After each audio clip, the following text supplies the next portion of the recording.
conference titled Bridging Perspectives, Reinforcing Dialogue, Mediation and Trust in an Era of Uncertainty. It is a privilege to join you today at the autumn meeting and to chair this first session where we explore the vital theme of bridging perspectives, strengthening dialogue, mediation and trust in an era marked by uncertainty. As the OSCE Special Representative on Mediation and Election Observation, I can assure you that these are not abstract ideals. They are essential tools we must actively employ to prevent conflict, resolve disputes and build resilient societies. We live in an age of profound uncertainty, marked by rising tensions and eroding trust across societies. In such times, the search for dialogue turns into a necessity. But dialogue must not be mistaken for compromise at any cost. When pursued with criteria, it risks undermining the very values it seeks to uphold. That is why meaningful dialogue must be accompanied by clear conditionality, conditions that protect principles, honor commitments, and uphold international law. The OSCE Parliamentary Assembly has dialogue at the very core of its mandate. We see this reflected across our work.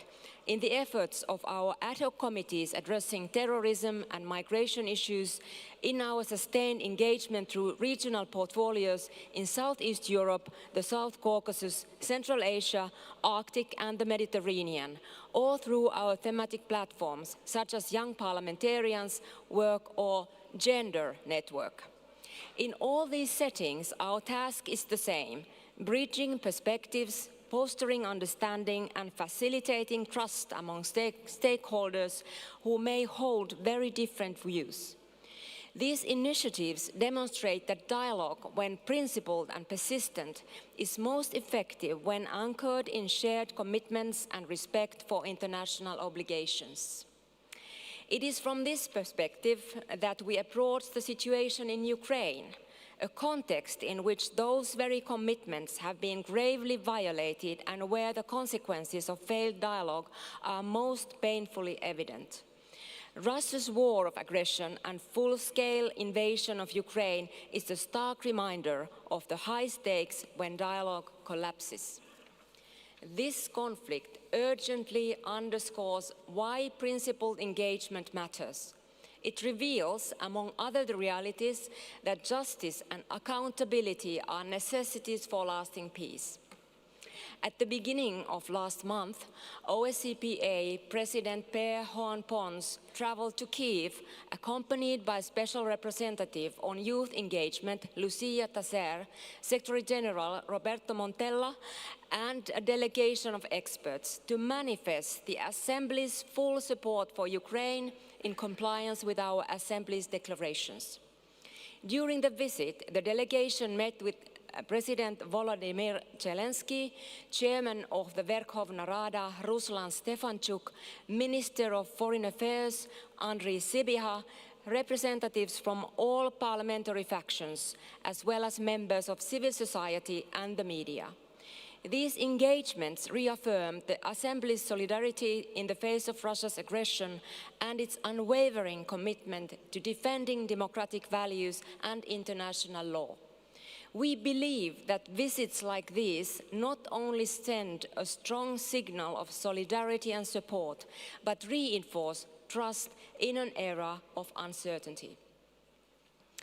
OSCE has long worked to foster dialogue, facilitate mediation, observe elections across our region, and to lend its contribution in all phases of the conflict cycle. These efforts are interconnected. Dialogue lays the groundwork for mutual understanding, mediation prevents disputes from escalating, and credible election observations strengthens confidence in democratic processes. Each of these tools contributes to trust, the cornerstone of any stable society. These fundamental beliefs and values are also deeply embedded in the OSCE's 80th Ministerial Decision 311, adopted in Vilnius in 2011, and the Porto Declaration, which explicitly highlights the importance of dialogue as a basis for successful and effective cooperation.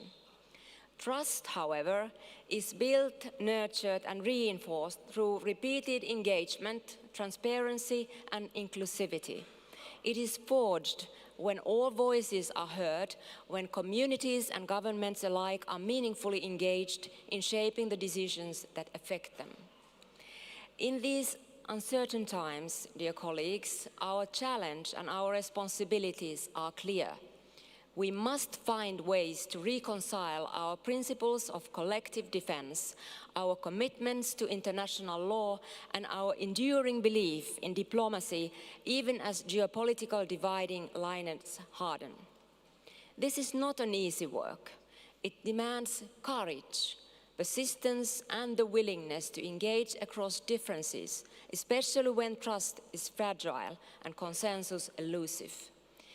Yet it is work that can prevent suffering, protect lives, and sustain peace for generations to come. Our meeting today is conceived in that spirit. It is therefore my great pleasure to welcome our esteemed speakers for the first session today. We are honored to have here with us today Dr. Sagli Erhan, Senior Advisor to the President of Turkey, Ambassador Helga Maria Smith, President of European Institute of Peace, and Mr. David Haaland, Executive Director of Center for Humanitarian Dialogue. We are deeply grateful for your time and presence. Thank you for sharing your expertise and insights with us on this important occasion. I hope we can take inspiration from these experts and the very essence of the debate which will follow.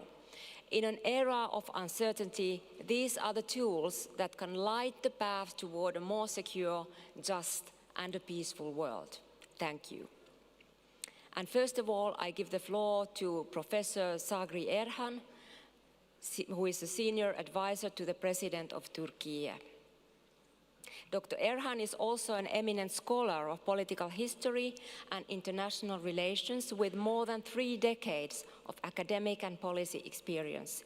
He has held leading positions in numerous national and international institutions and is widely recognized for his work on Turkish foreign policy, dialogue, and transatlantic relations.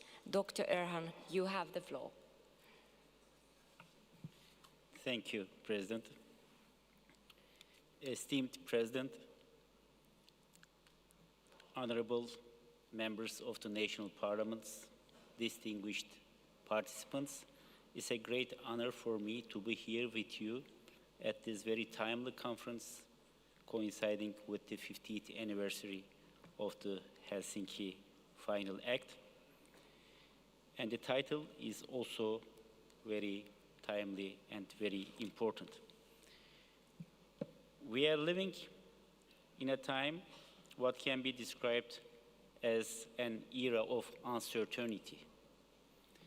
Some experts name it era of multi-crisis, and some experts call it the era of pan-crisis, an era in which the crises are combined with each other, overlapped with each other, not only geographically, but also in content. The balance of power in the international and cyber threats have become key drivers of instability. The Russia-Ukraine war has exposed the fragility of Europe's security architecture. Despite the ceasefire, the ongoing aggressions of Israel in Gaza shows how fragile regional peace efforts can be. Mass migration caused by climate change, economic inequalities, and wars are creating new humanitarian crises. Natural disasters, possible new pandemics, disputes over energy supply chains, securing rare earth elements. All these represent only a small part of the challenges we face in this era of uncertainty. This landscape makes one thing clear. Uncertainty does not only produce crisis, it erodes trust. Therefore, diplomacy especially one based on dialogue and mediation, has never been more vital. In this point, I would like to speak about Turkey's steps to strengthen the culture of dialogue. Over the past decade, Turkey has launched multiple initiatives to reinforce international dialogue under its policy of active diplomacy. In September 2010, Turkey, in partnership with Finland, launched the Mediation for Peace initiative in the UN, and the initiative aims to enhance the visibility of mediation as a vital tool in preventive diplomacy and dispute resolution within the international community, while advocating for increased resources and efforts dedicated to mediation. Following the success of this initiative at the UN, a group of Friends of Mediation was created in 2014 within the OSCE under the leadership of Turkey, Finland, and Switzerland. The group aims to enhance the visibility of mediation within the OSCE, promote capacity building, and facilitate the exchange of experiences to support the peaceful resolution of disputes. Recognizing the prevalence of numerous conflicts within the OIC region, Turkey has intensified its mediation capacity building efforts, particularly since assuming the term presidency and executive committee chairmanship at the OIC. Within this framework, since 2018, Turkey spearheaded the adoption of 6 resolutions titled Strengthening the Mediation Capacity of the OIC.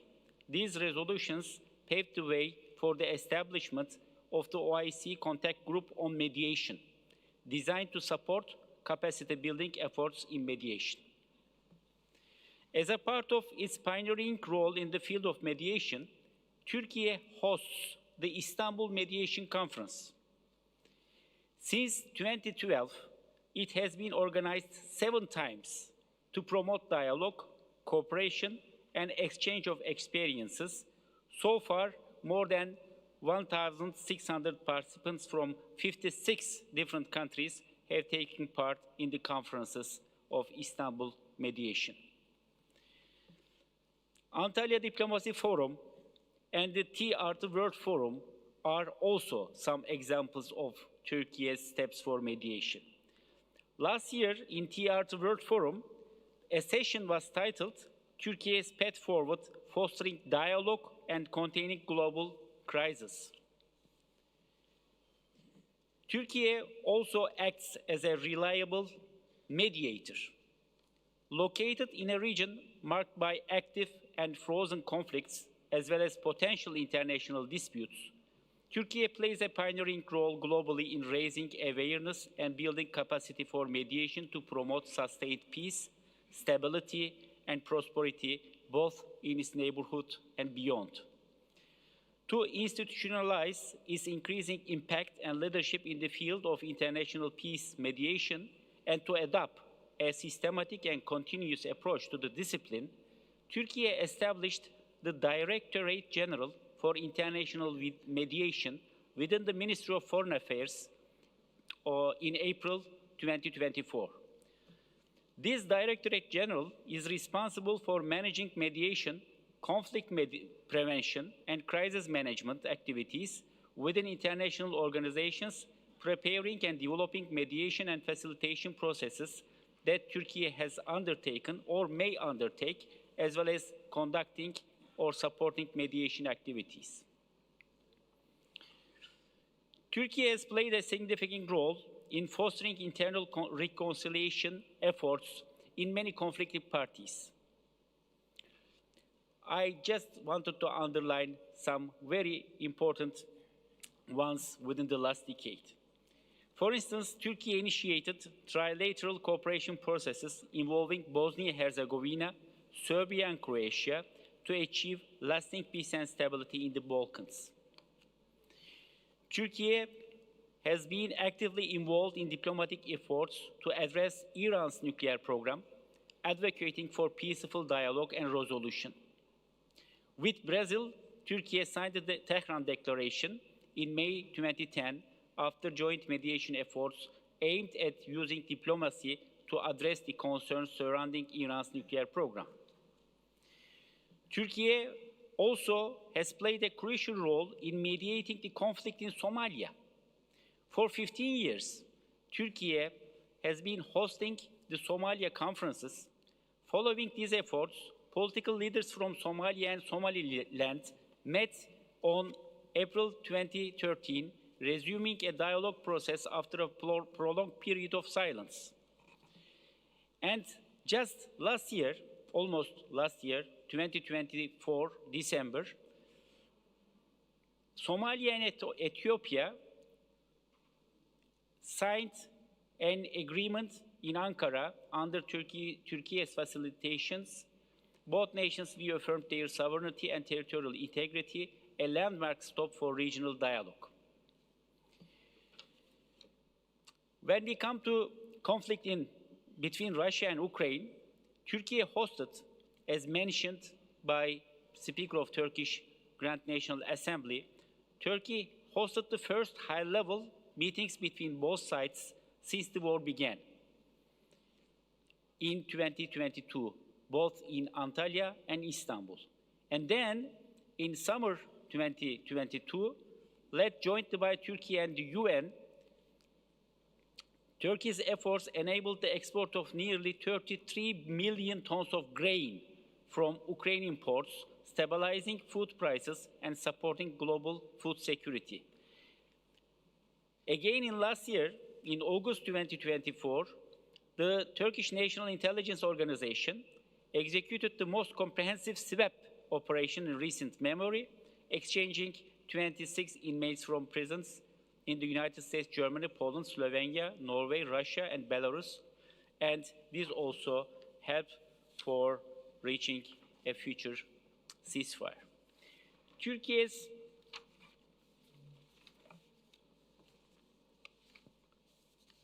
recent steps as a mediator is one of these kind of examples is between Pakistan and Afghanistan. Turkey has taken an active mediation role to ease tensions and revive the peace process between these two countries. In November 2025, just weeks ago, Ankara launched a new initiative aimed at reopening dialogue channels between Islamabad and Kabul. A high-level Turkish delegation, including the foreign defense and intelligence chiefs, was scheduled to visit both countries to help end border clashes and restore mutual trust. And finally, of course, Turkey has played a constructive and dialogue-driven role in efforts to achieve a ceasefire in Gaza. President Recep Tayyip Erdogan has personally led Turkey's diplomatic push, engaging in direct talks with regional leaders and advocating for an immediate humanitarian truce. Under his leadership, Turkey has coordinated closely with Qatar and Egypt to facilitate ceasefire negotiations, humanitarian aid delivery, and prisoner exchanges. In this era of uncertainty, diplomacy grounded in dialogue, mediation, and trust is no longer an option. It's a necessity. The challenges we face today, wars, humanitarian crisis, and the erosion of global confidence, demand leaders and nations that can bridge divides rather than deepen them. Turkey's mediation experience clearly demonstrates that constructive engagement and inclusive diplomacy can yield meaningful results, even in the most complex conflicts. From the Balkans to the Middle East, from Africa to Eurasia, Turkey has consistently chosen dialogue over confrontation and cooperation over isolation. Under the leadership of President Recep Tayyip Erdogan, Turkey's diplomacy is guided by a simple yet powerful principle. Peace is not imposed. It is built through trust. Through its consistent efforts, whether in the Black Sea Grain Initiative, the Ankara process, the Pakistan-Afghanistan dialogue, or the Gaza ceasefire diplomacy, Turkey has proven that building trust and sustaining dialogue are the most effective ways to prevent crisis and promote stability. As we look to the future, we must strengthen multilateralism based on empathy, understanding, and mutual respect. Dialogue must remain open, mediation must remain active, and trust must remain at the heart of our international engagement. Turkey will continue to work with all partners who believe, as we do, that lasting peace begins with sincere dialogue and mutual trust. Thank you.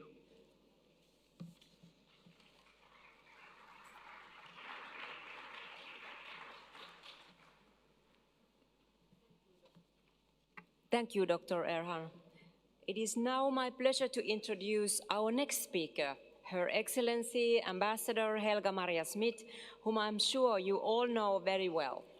Ambassador Smith served as Secretary General of the OSCE from 2020 to 2024 before being appointed President of the European Institute of Peace.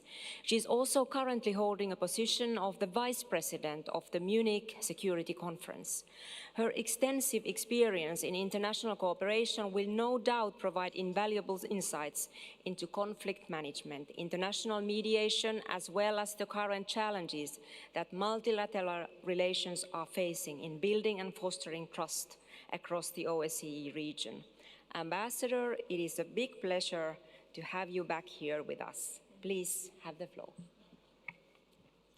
Thank you so much, Mr. President, Madam Chair, President Emerita, Excellencies, ladies and gentlemen. It's indeed a great pleasure to be back and an honor to speak again before the Parliamentary Assembly, and I would like to thank the Secretary General, dear Roberto, for inviting me, and of course our Turkish hosts for bringing us together in this beautiful city. It's an honor for me to share my experience, also having served the OSCE for 4 years, and this is why I will focus on the OSCE.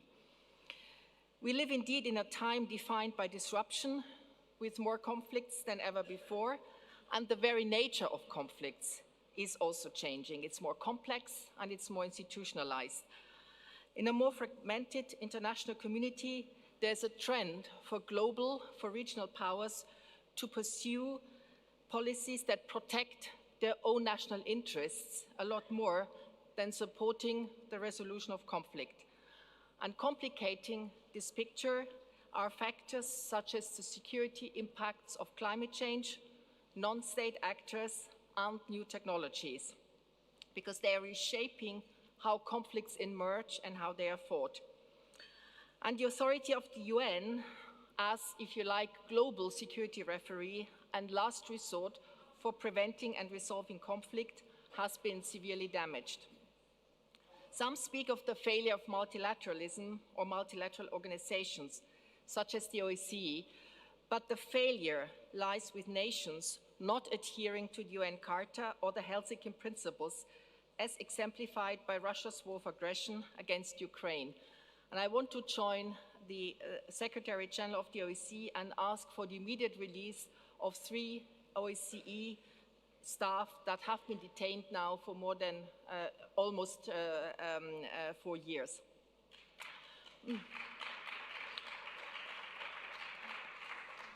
And this is my first point. To reinforce trust in an era of uncertainty, we need to continue to defend a rules-based international order, be it the UN Charter or the Helsinki Principles. Without rules, the world gravitates towards a might makes right, where so many states are at greater risk of coercion. Ever since 2022, the OSCE has stood tall in defending a principled approach when it comes to grave violations of international law. But we also have to be consistent when it comes to defending international rules and the UN Charter. There cannot be a selective approach. And at the same time, and this is my second point, the OSCE stands out as one of the few platforms where exchange is still possible, very much in line with its origins during the Cold War, particularly as we mark the 50th anniversary of the Helsinki Final Act. We should not forget that the OSCE was created as a platform for states that were disagreeing on most of the issues. We need inclusive platforms such as the OSCE. But, and I'm speaking also with my experience as OSCE Secretary General, we need real dialogue, not for the sake of exchanging niceties around the table. It's important to have accountability mechanisms, but more informal dialogue is needed to have a more focused and substantive exchange among states that goes beyond prepared statements. But this is not only about states. Peace and security requires engagement beyond governments. And this brings me to my third point. The current Finnish chair has focused on civil society, rightly so. In today's world, inclusive participation is critical. Civil society, women, youth, marginalized groups must have a stronger voice in multilateral fora. This is a core part of how the UN Pact for the Future that was adopted in consensus in last year's General Assembly and co-facilitated by Germany and Namibia envisions building sustainable peace. And by the way, the pact also underlines the importance of parliamentary diplomacy and parliamentary mediation, as we heard also by previous speakers. These are hard times for an organization set up to promote cooperative security, because many cooperative security frameworks were built on the assumption that major powers would, at a minimum, share commitment to conflict prevention, even when they disagreed. When major powers are in open rivalry, consensus becomes extremely difficult, as is sadly seen at the UN Security Council or in the OSCE, but even in the EU, that depend on unanimous decision-making.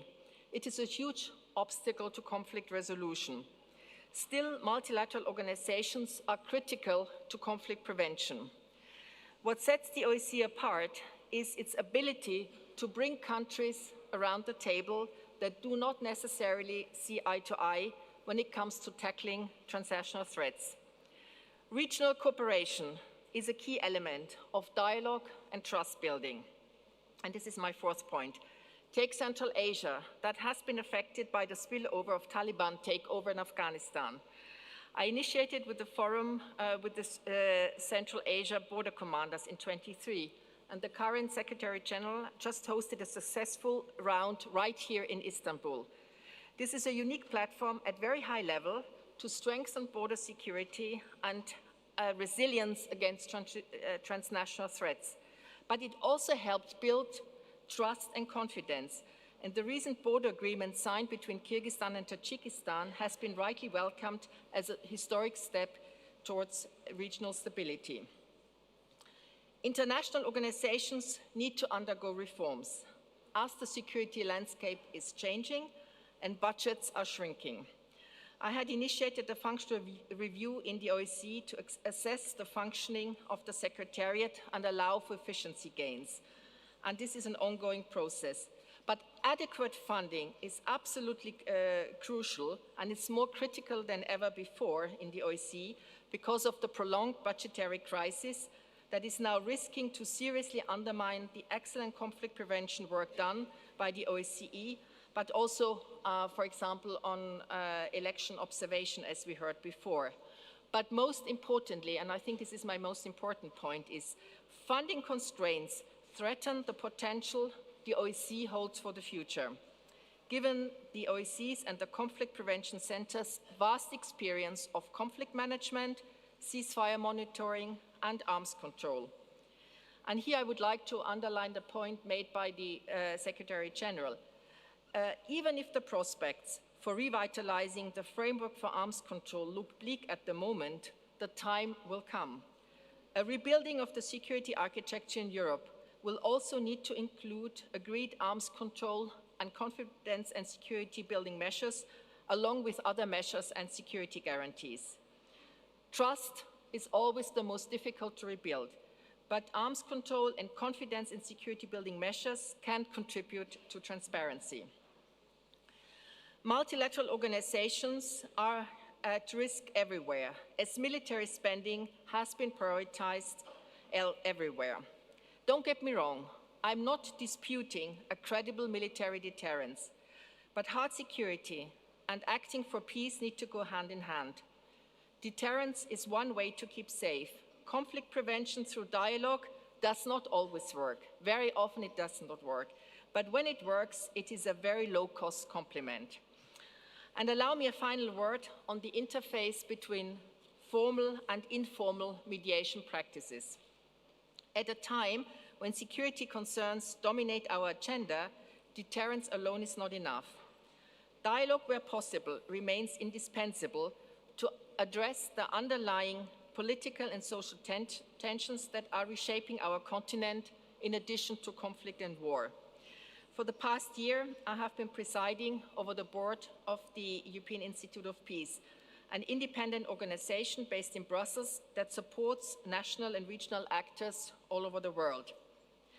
In today's world, it may seem that short-term deals are made by powerful actors outside institutions, but they risk to fall apart if they do not secure the buy-in of broader constituencies. And this means engaging parties to conflict, even the most controversial ones, such as non-state armed groups, and catalyzing dialogue, even when it seems impossible or politically risky. Independent organizations, such as the EIP, are absolutely needed to support governments, but also institutions and organizations with discrete facilitation, strategic advice, and dialogue support. Thank you very much.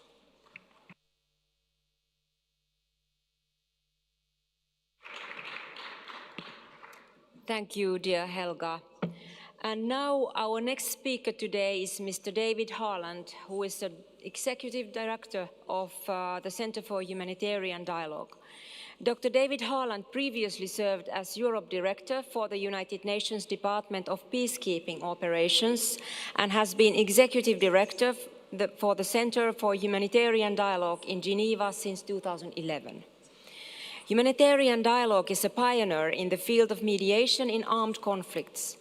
It is a low-profile organization, but some of you may have come across its work as it is active in the OSCE region and adjacent areas.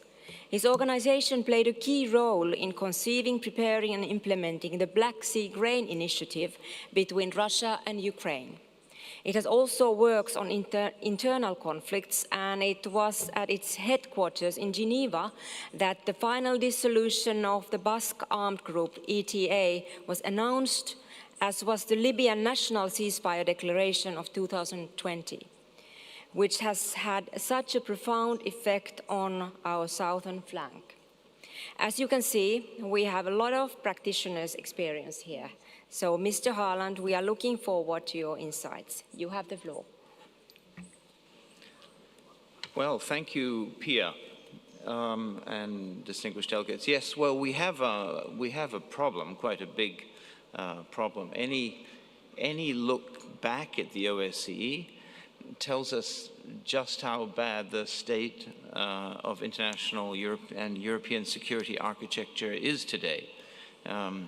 A lot of the OSCE's key documents were agreed at the heads of state level at 4 summits that took place in the 1990s, from 1992 in Helsinki to Istanbul in 1999. And the last summit, if I'm not mistaken, was in Astana in 2010. So nothing in 15 years. Since then, participating states have struggled to find the common ground that can lead to consensus agreements to enhance security in Europe and beyond. And in this, rather fractured world, there is less trust and there is less willingness to jointly tackle issues related to our common security. In parallel, I can only agree with Ms. Schmidt that the respect for the UN Charter is degrading rather quickly, and this also has a significant impact on the OSCE, which is a regional organization established, of course, under the UN Charter's Article 8. And yet, all of the issues that led to the establishment of the OSCE and to the founding of the UN are still there. If the UN and the world's biggest security organization, the OSCE, can't agree anymore on how to guarantee security to people, this has huge consequences for the wider world. Ms. Schmidt mentioned that there are so many armed conflicts going on today. I mean, the Uppsala conflict database in Sweden that counts them says there are 61 of them, which is more than they started, any point since they started counting them in the 1980s. Battle deaths every year are now rising to about 200,000. That's the level of battle deaths, the slaughter on the battlefield that we had at the height of the Cold War. And the risk of catastrophic warfare, or orders of magnitude greater, is also rising. But we have rapidly advancing and modernizing and expanding arsenals. We have fewer and fewer constraints on the use of weapons, and we have open threats to use nuclear weapons. All of this, of course, has a big impact on mediation. Humanitarian aspects seem to matter less, and we are back in times when trade-offs over the heads of affected populations are the order of the day. We also live in an age where the whole idea of making agreements, that is, of giving something to get something, of making compromise, is often seen as a weakness, maybe even as treachery, partly because of the social media and partly for broader reasons. We find it harder to work together on shared problems, even when those problems are potentially exponential in nature: war, climate, pandemic, AI, and so on. Now, it's not all bad news. There is a new diplomacy. Ms. Schmidt spoke about the European Institute of Peace. I work for another one of these institutes, the Center for Humanitarian Dialogue. In some ways, these new diplomatic actors are actually a return to an older form of diplomacy. You talk to whoever you have to talk to. You do so discreetly, and the knowledge of your discretion can hopefully build trust. And then you can try to construct an arrangement that leaves everybody better off. And there are innovations. Pia, you mentioned the dissolution of the Basque armed group ETA. That was a super interesting process because it involved what I call quantum diplomacy. That is, that the two parties had completely different views of the nature of the process itself. One, that they were part of a formal process that would lead to an agreement. The other, that there had never been a full process. And yet they arrived at a point where the organization was able to dissolve, and there have never been any more casualties. Professor Erhan raised my favorite modern agreement, which is the Black Sea Grain Agreement. We were privileged enough to see it close up, and we seconded people, including to the Joint Operations Center here in Istanbul. But what is, to me, so exciting about the new diplomacy represented by the Black Sea Grain Agreement led by Turkey is the incredible variety of actors that came together. So first of all, it was all pulled together by Turkey here. In Istanbul and Ankara. It involved the United Nations because of its unique legitimacy. People forget now, but it involved the African Union. President Macky Sall traveled to Sochi to meet President Putin. It involved an NGO, ourselves, that were shuttling when it was difficult sometimes to talk with Russia about these issues. And people now forget it involved the private sector. Turkey and the Lloyd's Insurance Group of London played key roles. So there is and these actors, you would think they would find no way they could all work together. But actually they work together extremely well. I think for me, Professor Erhan gave the numbers of it. The revenue generated and the impact on global food prices was colossal, about 10 billion euros. And it shows you what can happen when these new actors come onto the stage. Now, I don't want to be too optimistic. I mean, there are these new actors, and they don't always play undiluted positive roles. I mean, Elon Musk, as single individual, has a peace proposal for Ukraine. And whether it's positive or not, reasonable people can disagree. But what's important is there are these new actors, and we need to figure out how to work with them. Now, having said that, obviously there is this crisis of a common vision of our shared security, I have claimed there is a new type of diplomacy that produces some interesting results, which is the case. But I do want to finish by saying that it's not enough. This new diplomacy has certain lessons, but in the end, it's going to take us back to you. It's going to take us back to the OSCE. As a practitioner of these alternative forms of diplomacy, they have their roles, but they are not by themselves able to offset the security risks the world is now facing. So 3 quick thoughts to end. First, the states and diplomats need safe spaces to talk. The ones that I've been involved in, from ETA to the Black Sea, they have all involved very discreet spaces where the actors have been able to speak uninterrupted and even unobserved. In this age of the social media, there has to be a room for the safe space. Second, and both Professor Erhan and Ms. Schmidt mentioned it, they have to be engagements at multiple levels. There is official diplomacy, there's multilateral diplomacy, but the most interesting and effective ones, I also love, and I'm very glad Professor Erhan mentioned it, the much forgotten, fabulous Turkish effort in Somalia, which is another effort that really brings together a range of powers. So, and certainly the one that HD was most closely involved in, which is the Libya ceasefire agreement. Mrs. Merkel played an amazing role as convening power that she had. The EU was key. The African Union played a role, and then again, we were able to deal with civil society, and Libyan civil society was able to pull together. And we were, all of us, I think, somehow able to move that one in the same direction. And the third and last, and perhaps the most important one, and perhaps the most frustrating one for you, is that we do need a common vision of the security architecture. And there is no substitute for the OSCE in that.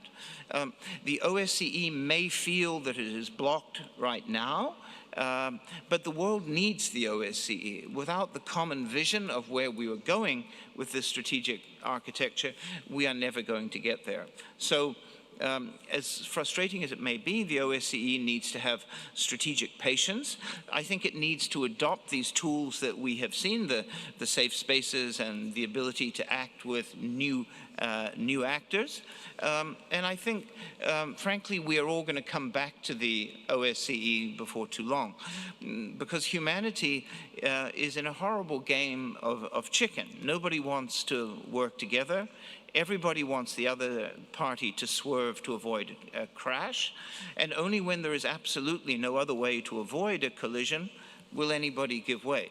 And this is obviously no way to run the security of a planet, but it's the system we have arrived at. And so the OSCE must be there and must be absolutely ready so that when the major protagonists realize that they do need to swerve away, that there is a way to work together quickly and at scale to avoid disaster. And I'm confident that with relatively minor adjustments, the OSCE will be there with the ideas and the plans and systems needed to help avert disaster. And I'm very happy that the ideas represented by Professor Erhan and the new diplomatic actors represented by Ms. Schmidt and the organization with which I work will be honored to serve you, and we need to be ready. Thank you very much.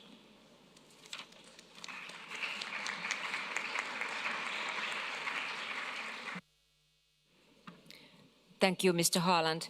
Colleagues, we have heard very interesting presentations, and now I hope to hear from many of you. I hope that you will take this opportunity not only to reflect on what we have heard, but also to share your thoughts and ideas. The registration for the list of speakers is already closed, but if anyone still wishes to take the floor, I would kindly ask you to approach our secretariat colleagues at the podium. I have currently 42 speakers on my list. As we have limited time, I will ask you to please keep your remarks to 2 minutes, not 3 minutes, as initially announced, so that we can hear from everybody. And the first speaker on my list here is Mr. Kemal Selik from Turkey, and he will be followed by Tobias Winkler from Germany. Mr. Selik, you have the floor. Teşekkür ederim Sayın Başkan. Değerli meslektaşlarım, AGİT'in 50. yılında tarih boyunca farklı perspektifler arasında köprü kurmuş olan İstanbul'da sizleri ağırlamaktan son derece gurur duyuyoruz. İstanbul'un ruhu ve tarihi tecrübesi bugün ele aldığımız perspektifler arasında köprü kurmak, belirsizlik çağında diyalog, arabuluculuk ve güvenin güçlendirilmesi başlığının doğal bir karşılığıdır. İçinde bulunduğumuz dönemi belirsizlik çağı olarak tanımlamak, yarım asırlık ortak bir tecrübenin ifadesidir. Bugün 50 yıl önce Helsinki Nihai Senedi ile güvence altına aldığımız temel ilkelerin coğrafyamızın tam kalbinde sınandığına tanıklık ediyoruz. AGİT bölgesi Soğuk Savaş'tan bu yana en ciddi güvensizlik sınamalarından biriyle karşı karşıyadır maalesef. Ukrayna'daki savaş, uluslararası hukuk ve bölgesel güvenlik mimarisindeki kırılganlıkları ortaya koymuştur. Yine Gazze'de yaşanan soykırım ve tarihin en ağır insani felaketi ise uluslararası hukukun ihlali karşısında küresel adalet mekanizmalarının nasıl yetersiz kaldığının bir göstergesidir. Tüm bu meydan okumalar karşısında vizyonumuzun net olması gerekmektedir. Adalet güveni, güven ise barışı mümkün kılar. Güven tesis edilmediğinde arabuluculuk çabaları iyi niyetli görüşmelerin ötesine geçemez. Bizler AGİTBA çatısı altında farklı siyasi sistemlerden ve kültürel zeminlerden geliyoruz. Bu çeşitlilik karşılaştırdığımız sınamalara yönelik çözüm kapasitemizi güçlendiren önemli bir kaynaktır. Bu nedenle önceliğimiz ortak haklı harekete geçiren, yapıcı etkileşimi teşvik eden ve parlamenter süreçlerin sorun çözme potansiyelini daha da görünür kılan bir çalışma anlayışı geliştirmektedir. Bu yaklaşım karar alma süreçlerinde hem öngörülebilirliği hem de güveni arttıracaktır. Kısaca AGİTBA artık daha aktif ve daha fonksiyonel bir rolü hayata geçirmelidir. Son olarak şunu ifade etmek istiyorum. Diyalog kanallarını açık tutmalı ve AGİT'in geleceğini daha kapsayıcı, dirençli ve insani merkezli bir çerçevede güçlendirmeliyiz. Nasıl 50 yıl önce imkansız görünen pek çok adım bugün gerçeğe dönüşmüşse aynı kararlılıkla kuracağımız köprülerle geleceğe barış içinde yürümek de mümkün olacaktır. Teşekkür ederim. Thank you. Our next speaker is Mr. Tobias Winkler from Germany, and he will be followed by Eugenio Zoffoli from Italy. Ja, vielen Dank, Frau Präsidentin. Ich möchte auch beginnen mit meinem Dank an die Gastgeber, die türkische Delegation, die uns hier so hervorragend empfangen hat und die Konferenz möglich macht. Die OSZE ist 50 Jahre nach dem Beginn in einer kritischen Phase, und auch hier wird immer wieder leidenschaftlich über Themen gesprochen und gestritten, die von unseren Kernaufgaben ablenken. Wir haben heute Morgen im Standing Committee über den eingefrorenen Haushalt und die abnehmenden Ressourcen gesprochen. Daraufhin haben sich alle Heads of Delegation dafür ausgesprochen, dass wir uns auf unsere OSZE-Region konzentrieren und hier auf unsere Kernaufgaben, auf den russischen Krieg gegen die Ukraine und viele andere Herausforderungen zwischen Vancouver und Wladiwostok.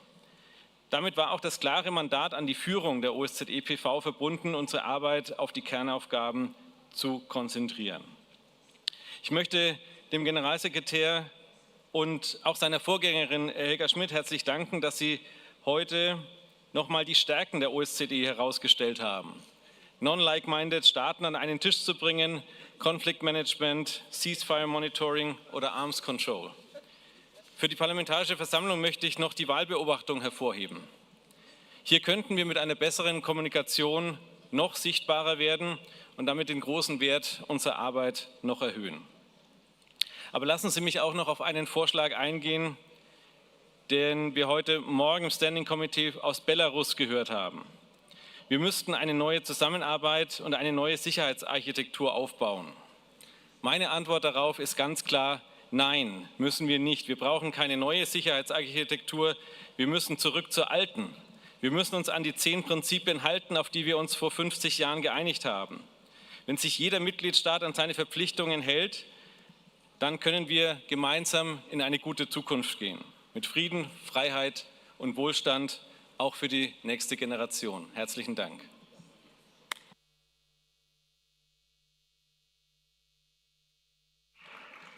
Thank you. And the next speaker is Mr. Eugenio Zoffoli from Italy, followed by Ms. Gudrun Kugler from Austria. Grazie Presidente, grazie Pia, grazie alla delegazione parlamentare della Turchia per la calorosa accoglienza che abbiamo ricevuto qui ad Istanbul, una città affascinante che come Roma si adagia su 7 colli. Colgo l'occasione per esprimervi ancora una volta la mia riconoscenza per l'elezione a vicepresidente di questa assemblea che mi onora. Credo fermamente nella missione della nostra organizzazione, dell'Assemblea parlamentare OSCE, nei principi che la guidano nella prevenzione dei conflitti, nella gestione dei loro effetti e nella ricerca della pace. In questo quadro ritengo fondamentali le visite sul campo come quelle condotte Pia con te in Serbia, in Tagikistan e con Pere a Sarajevo, città simbolo di una pagina drammatica della storia europea ma anche della volontà di ricostruire la convivenza. Qui ad Istanbul porto con la mia delegazione i risultati del lavoro dei nostri colleghi italiani, oltre ad alcune idee e proposte per il futuro. Vorrei innanzitutto sottolineare il successo ottenuto dalla conferenza sulla lotta alla criminalità organizzata nella regione OSCE, che è organizzato a Roma, che ha portato 140 parlamentari da 33 paesi diversi, e la riproporremo proprio per il giugno prossimo. In Italia diventerà un forum per la legalità e tutti i colleghi parlamentari saranno invitati. Dobbiamo combattere, e in questa conferenza abbiamo parlato molto della lotta anche alla droga, al fentanyl, ma dobbiamo combattere anche la disinformazione. Possiamo combatterla solo attraverso il potenziamento delle nostre forme di comunicazione per la nostra Assemblea parlamentare, dove ogni iniziativa deve essere assolutamente comunicata, divulgata e promossa. Concludo questo mio intervento e chiedo ancora qualche secondo, riprendendo le parole del nostro segretario generale Montella, che ha evidenziato l'esigenza di un maggior collegamento tra la dimensione governativa dell'OSCE e la dimensione parlamentare. Colleghi, come vostro vicepresidente e collega sono assolutamente a vostra disposizione. Vi invito a contattarmi per lavorare insieme su queste proposte e su quelle che vorrete sottopormi. Grazie ancora e buon lavoro a tutti. Teşekkür ederim.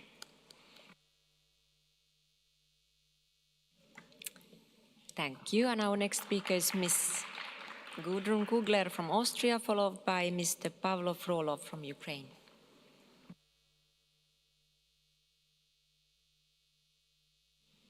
Thank you, Madam Chair.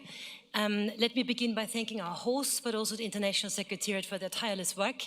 And let me thank you, Pia Kaumer, for your incredible job as the president in the last 2 years. And for the new president, Pere Pons, we wish him really all the best. Multilateralism is in a crisis, we know that. Deep political divisions, the erosion of the principles of the Helsinki Final Act through aggression and disregard for international law, and a severe loss of trust between participating states. It is no longer time for slogans. It is no longer time for headlines. It is time to go deeper and find solutions together. OSCE missions have quietly done an incredible amount of work over the last decades. The OSCE region has changed significantly in these 50 years, also and largely due to the work of the OSCE. Early warning, democratizations, police reform, minority protection, demining, border management, and so on. And last but not least, OSCE has set a golden global gold standard for election observations, independent and professional. Therefore, I would like to encourage the Parliamentary Assembly to work more closely with the OSCE institutions, to visit field presences. It makes a difference to see it. And once we see the members of the Parliamentary Assembly see what OSCE is doing, it is easier for us to full-heartedly back the work of the OSCE through our parliaments, through the parliaments of the participating states. Political backing, visibility, funding, these issues, there is a big task ahead for all of us. And it is time to rebuild trust through parliamentary diplomacy. And I would like to thank all of our colleagues who are here today and those who participate in the Parliamentary Assembly, because for us being here means that we want to engage in this kind of dialogue to rebuild trust amongst participating states. Thank you very much.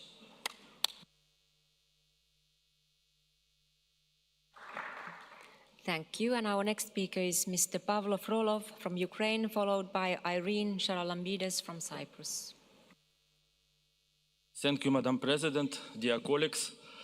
Allow me to say what must be said openly. Russia is not interested in peace. It seeks only to legitimize its aggression and preserve the status quo. Every so-called proposal for negotiations from Moscow is nothing more than an attempt to buy time, divide the United Front and force Ukraine into disadvantageous concessions. Let's face the truth. While we speak about peace, more than 25,000 Ukrainian civilians are held hostage by Russia. 95% of our prisoners of war are subjected to moral and physical torture. Those released often return home having lost between 30 and 70 kilograms of weight. Russia denies them medical care and people die as a result. In the temporarily occupied territories, Russia is committing genocide, forced passportization, deportations, the abduction of children, the destruction of Ukrainian cultural heritage. These are not only violations of international law, they are a direct assault of the very foundations of democratic values. What does it take to achieve real peace? First, strong and consistent sanctions pressure. Russia's aggression against Ukraine is not just a war against our country. It is an attempt to destroy the international legal order and undermine global trust in democracy and security. Moscow is not acting alone. It is supported by Belarus, Iran, and North Korea, and indirectly financed by certain major economies that continue to buy Russian oil. The only possible response is a united and coordinated effort from the entire democratic world. We are grateful to our partners for their sanctions policy, but we must go further, lower the price cap on Russian oil, shut down the so-called shadow fleets and channel Russia's frozen assets towards Ukraine, defense and recovery. The aggressor must pay for the destruction it is caused. Let me be absolutely clear. Ukraine's territorial integrity is not for discussion. It is enshrined in our constitution. Ukraine's sovereignty extends over its entire territory, which is indivisible and inviolable. No exceptions. Any talk of territorial exchanges is unacceptable. We are deeply grateful to the states that support the establishment of the special tribunal for the crime of aggression against Ukraine and the international compensation mechanism. This is not only justice for Ukraine, it is a precedent that will protect every nation that might one day face aggression. Dear colleagues, today here in this hall with us, the relatives, the wife of the current and former OSCE staff member, Dmitry Shabanov, Maxim Petrov, and Vadim Golda, who were captured by Russia. They worked as a SMM OSCE staffers, and all our resolution unfortunately didn't release them. Thank you very much, President Pons. We had meeting now with the wife of Dmitry Shabanov, and we should strengthen our efforts to release them from Russia's captivity and persecution. Thank you.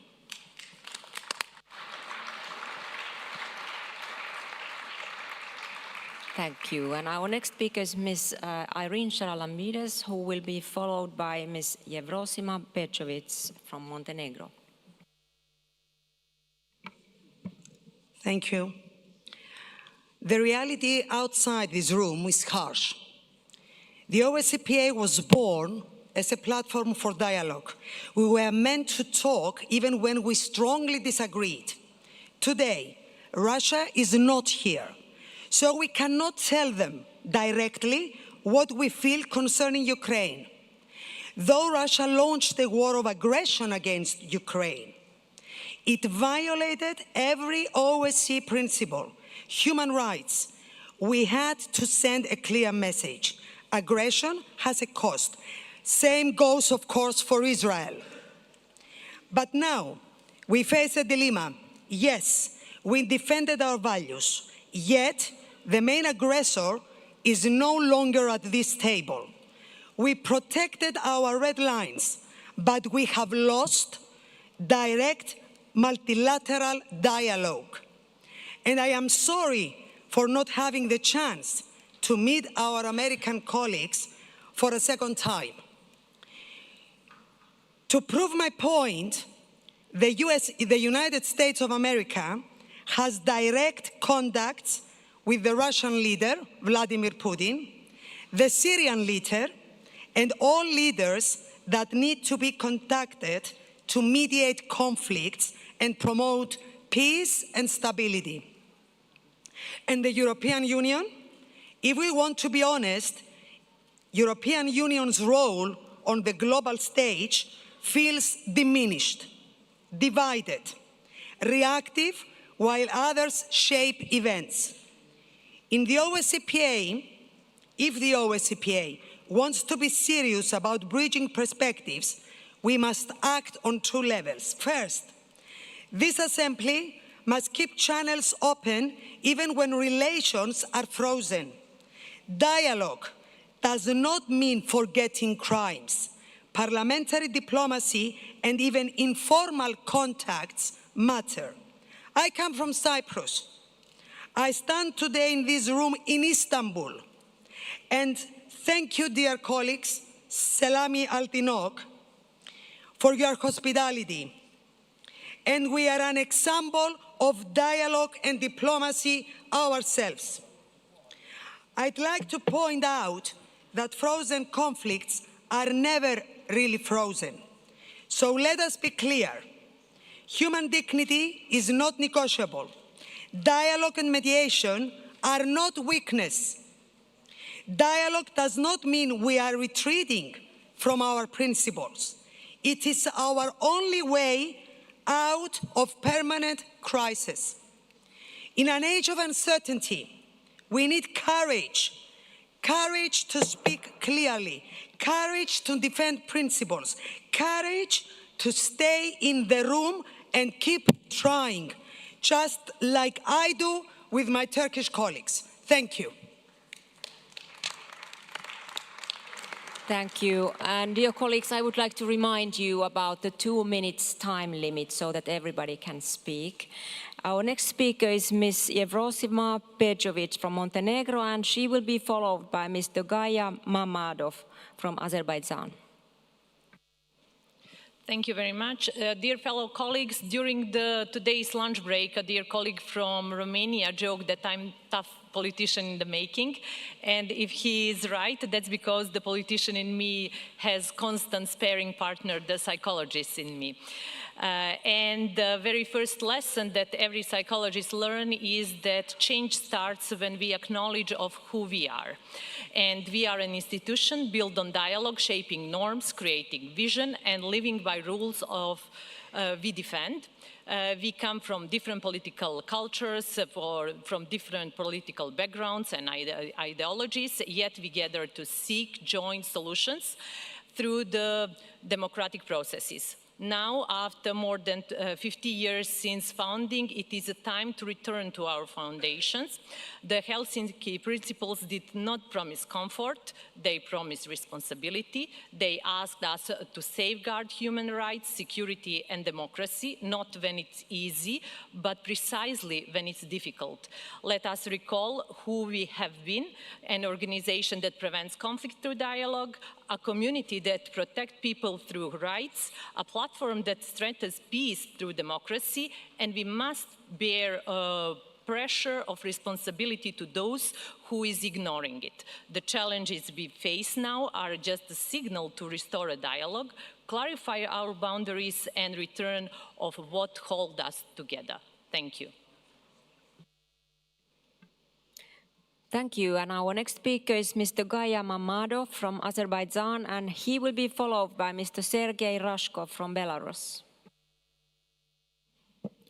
Madam Chair, I join my colleagues in thanking the Grand National Assembly of Turkey for hosting this important gathering and for the warm hospitality extended to us. Let me also take this opportunity to renew our condolences for the tragic loss of life in the recent crash of Turkish Air Force transport aircraft. Başımız sağ olsun. Today, dialogue, mediation, and confidence building have gained even greater relevance. Our Assembly is uniquely placed to deliberate on these issues. Despite the OSCE's long-standing efforts in conflict prevention, resolution, and mediation, the European security faces profound challenges. 50 years after the adoption of the Helsinki Final Act, core principles of international law are violated and cooperative approaches are increasingly overshadowed by confrontation.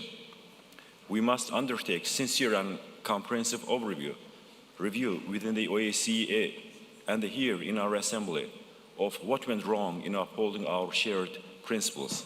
While this requires deeper examination, allow me to highlight a few observations. First, we and the participating states too often treated the principle of individual security only at a superficial level. Second, mediation efforts have not always adhered to the fundamental norms of mediation as enshrined in relevant UN General Assembly resolutions. Selective interpretation and uneven application of international norms have eroded trust and contributed to the ongoing crisis of multilateralism. Despite these challenges, we have never lost our faith in international law. It was in this spirit that in August this year, Azerbaijan and Armenia initiated the peace agreement. Azerbaijan will continue to contribute actively to security and cooperation in Europe through our active engagement here at OSCE and by promoting good neighborly relations. Thank you. Thank you. And our next speaker is Mr. Sergei Rashkov from Belarus, and he will be followed by Mr. Stéphane Demilly from France. Спасибо, госпожа председатель.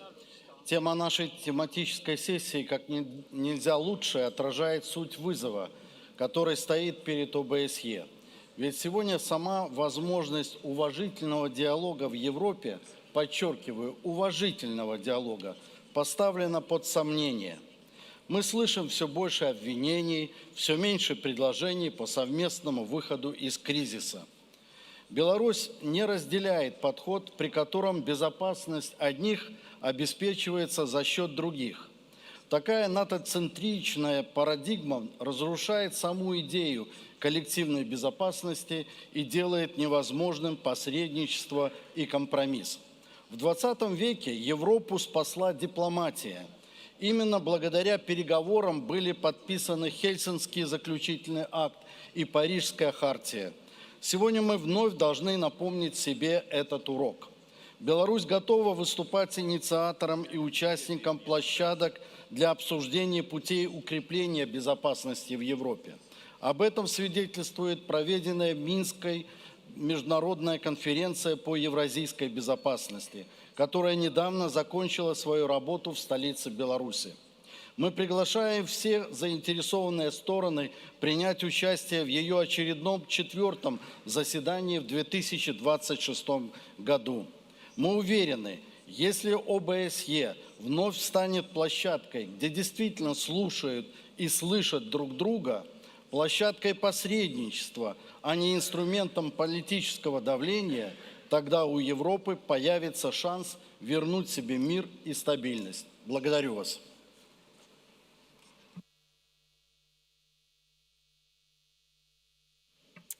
Thank you. And our next speaker is Mr. Stéphane Demilly from France, and he will be followed by Mr. Ville Kaunisto from Finland. Merci Madame la Présidente. Nous voyons poindre les signes d'une nouvelle course aux armements, notamment nucléaires, entre grandes puissances. Le 30 octobre dernier, le président américain Donald Trump a ordonné la relance des essais nucléaires, interrompus depuis plus de 30 ans. Ce message ressemblait à une déclaration de force à quelques minutes de sa rencontre avec le président chinois, Xi Jinping. Elle intervient également à la suite d'une série d'annonces de Vladimir Poutine sur le développement de nouvelles armes atomiques. À cela s'ajoute la suspension du traité New START, les essais des missiles hypersoniques et la modernisation accélérée des arsenaux stratégiques. Tout cela dessine donc un paysage particulièrement inquiétant où la dissuasion risque de redevenir provocation et où la stabilité stratégique se transforme en spirale d'insécurité. Or, nous savons que la sécurité ne se construit pas par la surenchère, mais par la confiance et par la transparence. C'est précisément la mission de notre organisation, créer des ponts là où d'autres bâtissent des murs. Nous devons donc réaffirmer le rôle central des traités existants, le traité de non-prolifération des armes nucléaires, entré en vigueur en 1970, et ensuite le traité d'interdiction complète des essais nucléaires, adopté en 1996, qui n'est certes pas encore entré en vigueur faute de ratification, mais qui instaure une norme internationale quasi universelle contre les essais. Nous devons également rappeler l'importance des instruments propres à l'OSCE, notamment l'acte final d'Helsinki de 1975 et le document de Vienne dont la dernière version de 2011 promeut la transparence militaire et les mesures de confiance entre les États. Ces instruments ne sont pas des reliques diplomatiques, ce sont des garde-fous indispensables contre le retour du vertige des blocs. L'histoire nous regarde, mes chers collègues, à nous de faire en sorte que l'avenir ne s'écrive pas sous l'ombre des armes, mais à la lumière du dialogue.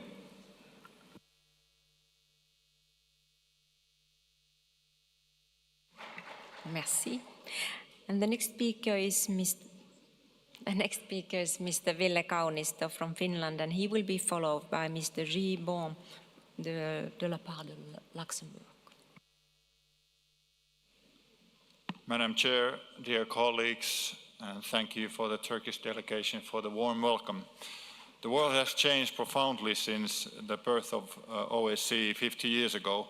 Instead of moving closer together, our societies face polarization, hybrid threats, and deliberate attempts to erode trust and democratic stability. The war in Ukraine shows us how fragile our security is. For nearly 4 years, Ukrainians have defended not only their homeland, but also the principles that uphold stability in Europe. Their success is vital for our continent. If aggression prevails, instability will spread. The OSCE and its member states must remain united, committed, and focused, supporting Ukraine for as long as needed. Last week, I visited Taiwan to discuss comprehensive security, especially energy resilience and the vulnerability of undersea cables. These cables are the hidden arteries of our interconnected world, and disruptions to them have consequences far beyond any single country. The discussions underscored how global these challenges are and how important it is for democracies to strengthen preparedness together. This broader view of security also guided our work in Porto meeting last summer, where I introduced a supplementary item on maritime security. I'm pleased that it was included in the meeting declaration, reflecting growing recognition that the security of our sea lines and a subsea infrastructure is essential for the entire OSCE area. As Finland's chairmanship draws to a close, we remain committed to promoting resilience and cooperation. Our whole of society approach to security has gained international attention, and we will continue sharing that experience. But ultimately, our strength lies in maintaining dialogue even in disagreement. and in upholding the principles that we keep our societies open and secure. In this era of uncertainty, reinforcing trust is not optional. It is essential for lasting peace in Europe and beyond. Thank you.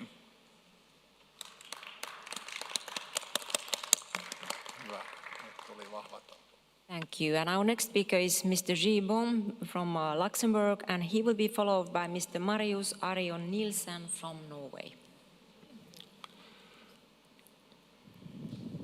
Dear colleagues, merhaba, good to see you all here in beautiful Istanbul. Uncertainty reigns across many regions of the world, and it affects also this organization. Whether we look to the Middle East, to Ukraine, where Russia still continues its illegal war of aggression, or to the Western Balkans, the challenges before us are real. The Western Balkans have long faced instability, and recent years have brought renewed tensions from nationalist and secessionist rhetoric by leaders in Republika Srpska and Bosnia-Herzegovina to stalled progress on normalization between Kosovo and Serbia, from organized crime and radicalization to weakened governance, fragile economies, and the growing malign influence of external actors such as Russia and China. All of these factors that contribute to the delicate situation that the region is currently in. And it is in that situation that the OSCE really proves its value. Few organizations contribute more to fostering dialogue, mediation, and trust building than the OSCE. Its work on arms control, democratization, governance, border management, just to name these few. OSCE strengthens institutions in the fight against organized crime and tackles corruption, which is extremely important that these efforts need to be continued and maybe even grow. But we should also look beyond the OSCE. We need to reinforce dialogue and trust in the Western Balkans and in the prospect of EU enlargement. The OSCE's work already supports some of the reforms needed for accession, serving the interests of both these organizations and those of the European Union. If the region is to move beyond the current uncertainty, a European future remains one of the strongest pathways to lasting stability, cooperation, peace and prosperity. That is why I strongly believe that the Western Balkans' European destiny, and why I call on the countries of the region to accelerate their reforms so that their integration can advance and so that dialogue, mediation and trust can deepen. The European Union was created as a peace project. What began as a peace project in Western Europe transformed the entire continent.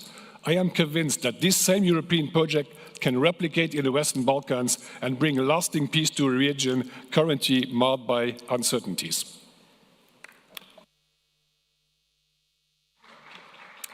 Thank you. And our next speaker is Mr. Marius Arion Nielsen from Norway, and he will be followed by Mr. Nicholas Samgarajev from Georgia. Thanks, Madam Chair and Parliamentary Assembly. First, let me express the gratitude to the Turkish hosts for organizing this meeting at this grand venue. Following the Norwegian parliamentary elections in September, there is a new OSCE delegation here today. My name is Marius Arion Nielsen. I represent the Progress Party in the Parliament, and my deputy head of delegation is my good colleague Maria Aasen-Svensrud from the Labour Party.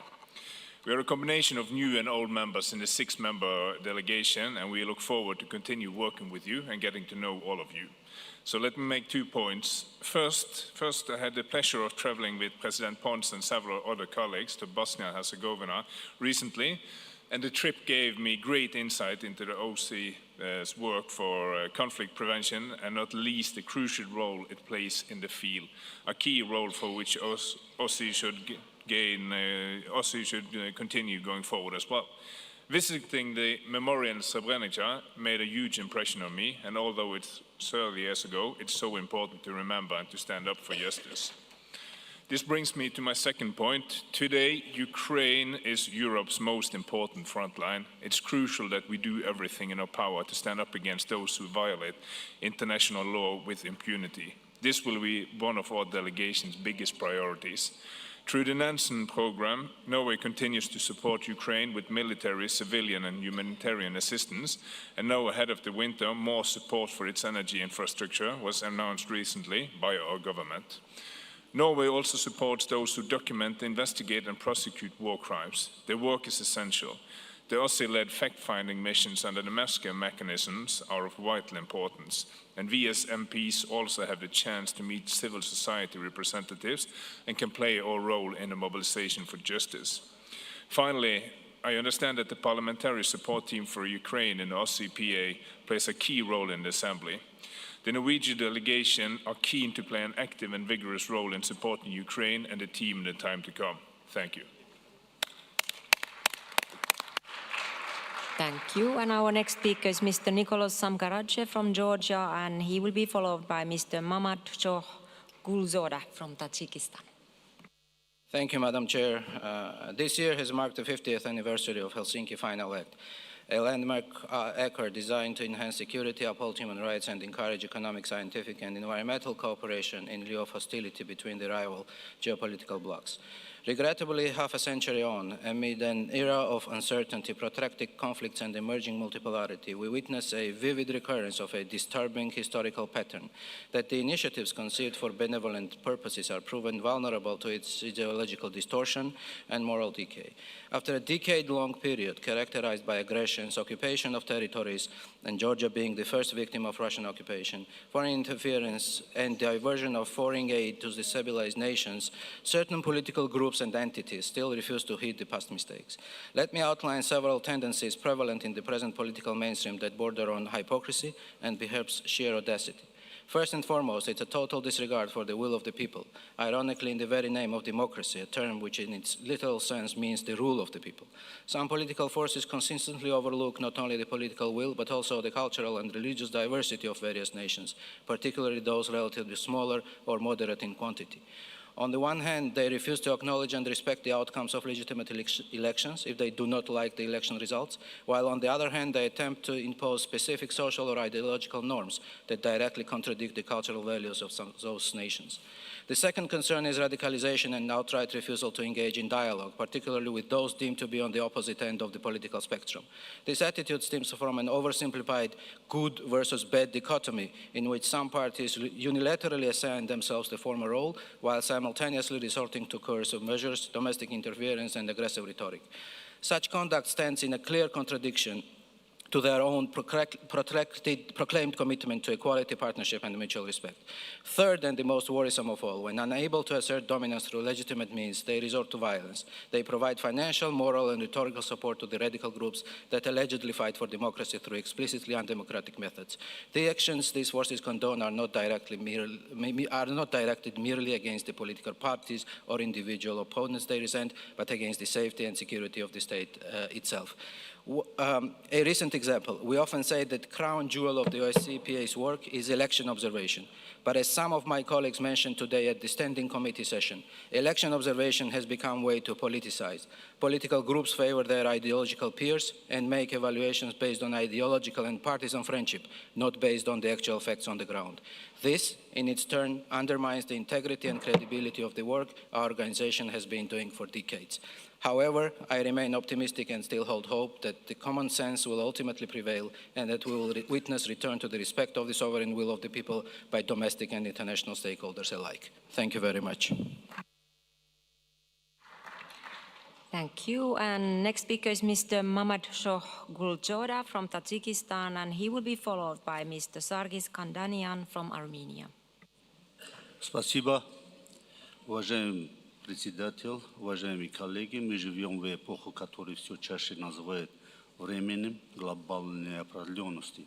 Геополитическая напряженность, рост недоверия между государствами, усиление информационных манипуляций и популяризация общества подрывает основу коллективной безопасности. В таких условиях диалог, посредничество и доверие становятся не просто инструментами дипломатии, а стратегической необходимостью. Без доверия невозможно развитие, без диалога невозможно мирное существование, без посредничества невозможно преодоление конфликтов. История ОБСЕ и Хельсинского процесса показывает, что именно диалог способен остановить эскалацию, вернуть стабильность и восстановить уважение между народами.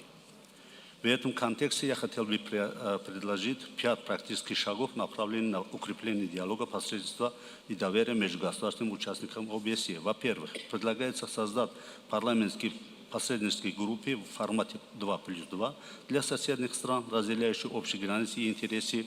Во-вторых, важно разработать кодекс парламентского поведения в цифровой среде.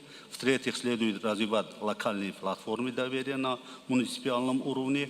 В-четвертых, необходимо внедрять гуманитарные коридоры согласия. В-пятых, следует стимулировать обмен лучшими практиками традиционной медиации между странами Центральной Азии, Кавказа и Средиземноморья. ОБСЕ может стать координатором программ по сбору и адаптации этих практик с подготовки типового закона о примирительных процедурах, который мог бы стать моделью для парламентов государств-участников.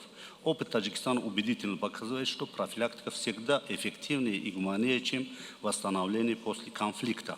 Сегодня Таджикистан последовательно продвигает идеи медиации и сотрудничества из-за понимания на региональном уровне, включая приграничные взаимодействия, совместные гуманитарные инициативы. Если мы хотим, чтобы ОБСЕ оставалась живым механизмом мира, мы должны превратить парламентскую дипломатию в реальный инструмент взаимопонимания. Пусть каждый парламент, каждая делегация станет звеном этой цепи доверия, соединяющей народ от Средиземноморья до вершины Памира. Благодарю за внимание.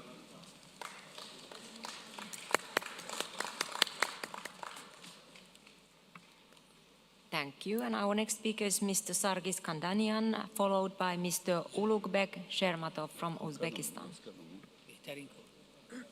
Thank you, dear Pia. Madam Chair, first of all, I would like to thank the delegation of Turkey for hosting us in Istanbul and to congratulate on the excellent organization of the 23rd autumn meeting. Dear colleagues, during our past few statutory meetings, we have expressed hope and cautious optimism that peace between Armenia and Azerbaijan was within reach. Today, I'm genuinely pleased and honored to say, in fact, for the first time in the history of this parliamentary assembly, that peace between Armenia and Azerbaijan has been established. The historic peace declaration signed on August 8 in Washington, D.C. represents a strong and genuine commitment by both countries to advance the peace process and finally close the chapter of conflict. We acknowledge the important role played by the United States and the strong leadership of President Trump, who indeed delivered on the very theme of our discussion today. The Washington Declaration lays a solid foundation for a new era of good neighborly relations based on respect for sovereignty, territorial integrity, and inviolability of borders. It is also charts the way forward for addressing all remaining questions, including the signing and ratification of the peace agreement between our two countries, which was initial during the Washington summit. Our discussions on the opening of regional communications have now become truly practical, with concrete progress toward the opening of the trip route within Armenia's Crossroads of Peace initiative. This route will benefit not only the South Caucasus region, but also will carry a global significance by linking Central Asia with Europe. The path ahead will require patience and care for building mutual trust. One important confidence-building step has been the closure of the OSCE Minsk process and its related structures, following a joint appeal by Armenia and Azerbaijan. And finally, being here in Turkey, I cannot help but express my optimism that the normalization process between Armenia and Turkey will also yield positive results soon. The constructive and active political dialogue currently underway gives us hope that it will soon translate into the institutionalization of our relations, the opening of borders, and broader cooperation. Thank you. Thank you. And our next speaker is Mr. Ulugbek Shermatov from Uzbekistan, and he is followed by Mr. Daniel Fassler from Switzerland. Honorable Chair, distinguished members of delegations, first of all, I would like once more express my gratefulness to the organizers of this meeting, including Grand National Assembly of Turkey. Uzbekistan is continuing its democratic reforms aimed at increasing education coverage, reducing poverty, forming innovative and high-tech industries, rising the share of renewable energy sources and green technologies. Our policy also relies heavily on the common benefits of Central Asia, where nowadays, as never before, we can see the trust, relations, and the unity of countries of the region and stability of Central Asia in general. Yes, in recent years, serious threats to global security and sustainable development have been steadily increasing. Unfortunately, trust between states is being lost. Meanwhile, the strength of international law and diplomacy is weakening. I would like to look at the numbers. As of June 2025, more than 120 million people worldwide were forcibly displaced due to persecution, conflict, violence, human rights violation. More than 470 million people, 1 in 6 globally, now live in areas affected by conflict. And the percentage of world's children living in conflict zones have doubled from 1990s. Reinforcing dialogue, mediation, and trust is now more important than ever. The global situation demands that parliaments intensify their influence and participation in ensuring regional and strategic cooperation, making use of the tools of parliamentary diplomacy, and take into account the population and GDP of our OSCE countries. Of course, we have great potential. First, it's necessary to make full use of available opportunities to organize regular meetings between interparliamentary cooperation groups and relevant committees. And these committees should set specific objectives for themselves and monitor the progress of the implementation on these issues. Second, it would be useful to establish a shared interparliamentary digital platform of OSCE for exchanging research, legislative best practice, and mediation experiences. This could include a repository for case studies and successful parliamentary mediation. Of course, Afghanistan is necessary, and it's necessary to conduct constructive dialogue with the country's government and to prevent the country's isolation. We must consider the issues of broadly involving this country in regional economic process, implementing social infrastructure projects there. Of course, we also should consider the ways to improve the worsening humanitarian crisis in Gaza Strip, and political negotiation here is necessary as never before. We are also deeply concerned by the situation around Ukraine, and we welcome the start of higher-level dialogue aimed at resolving this crisis through diplomatic means. Thank you for the attention. Thank you. Our next speaker is Mr. Daniel Fassler from Switzerland, and he will be followed by Ms. Milena Apostolaki from Greece. Sehr geehrte Frau Vorsitzende, geschätzte Kolleginnen und Kollegen, die OSZE steckt aktuell in der Krise. Es ist im internationalen Kontext immer eine Herausforderung, einen Konsens zu finden. Doch wenn ein Mitgliedstaat einen Angriffskrieg gegen einen anderen Mitgliedstaat führt und nicht bereit ist, von den eigenen strategischen Zielen abzuweichen, dann wird es für die OSZE noch schwieriger, einen effektiven Beitrag zur Konfliktlösung zu leisten. Dies gilt leider nicht nur für den Krieg gegen die Ukraine. Der Multilateralismus befindet sich generell in einer Krise. Wenn sich Staaten aus multilateralen Institutionen zurückziehen und deswegen Budgetprobleme hinzukommen, wird die Arbeit dieser Organisationen stark erschwert. In einer Krise zeigt sich, ob Reformen notwendig sind. Die OSZE bildet in dieser Hinsicht keine Ausnahme. Auch die OSZE wird ihre Arbeit und ihre Strukturen überprüfen müssen. Die Diskussionen werden nicht einfach sein, doch die Anstrengungen werden sich lohnen. Denn trotz der aktuellen Schwierigkeiten ist für uns in der Schweiz klar, die OSZE ist und bleibt unverzichtbar und alternativlos. Die Schweiz wird sich während ihrer Präsidentschaft im nächsten Jahr insbesondere dafür einsetzen, die grundlegenden Instrumente der OSZE wie Feldmissionen und Wahlbeobachtungen zu erhalten. Um diese Aufgaben effektiv erfüllen zu können und die Handlungsfähigkeit zu erhalten, muss die OSZE eine solide finanzielle Grundlage haben. Dies ist, wie wir heute Morgen im Standing Committee nicht zum ersten Mal gehört haben, zunehmend in Frage gestellt. Die Prüfung möglicher Reformen wird keine einfache Aufgabe sein. Die Schweiz möchte sich während ihrer Präsidentschaft trotzdem auch dieser Aufgabe widmen. Wir zählen dabei auf Ihre Unterstützung. Ich danke Ihnen für die Aufmerksamkeit.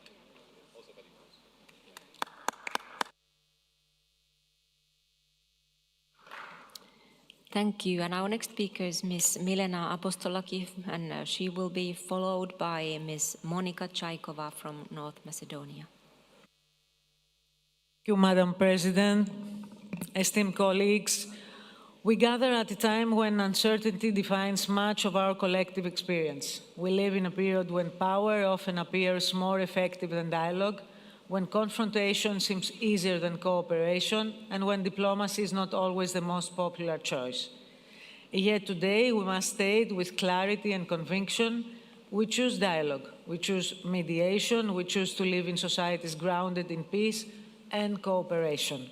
The OSCE is the right forum for this choice. It is the place where states with often conflicting interests and perspectives can sit at the same table, not to erase their differences, but to address them in a way that strengthens security, stability, and mutual understanding. The OSCE agenda reflects this mission.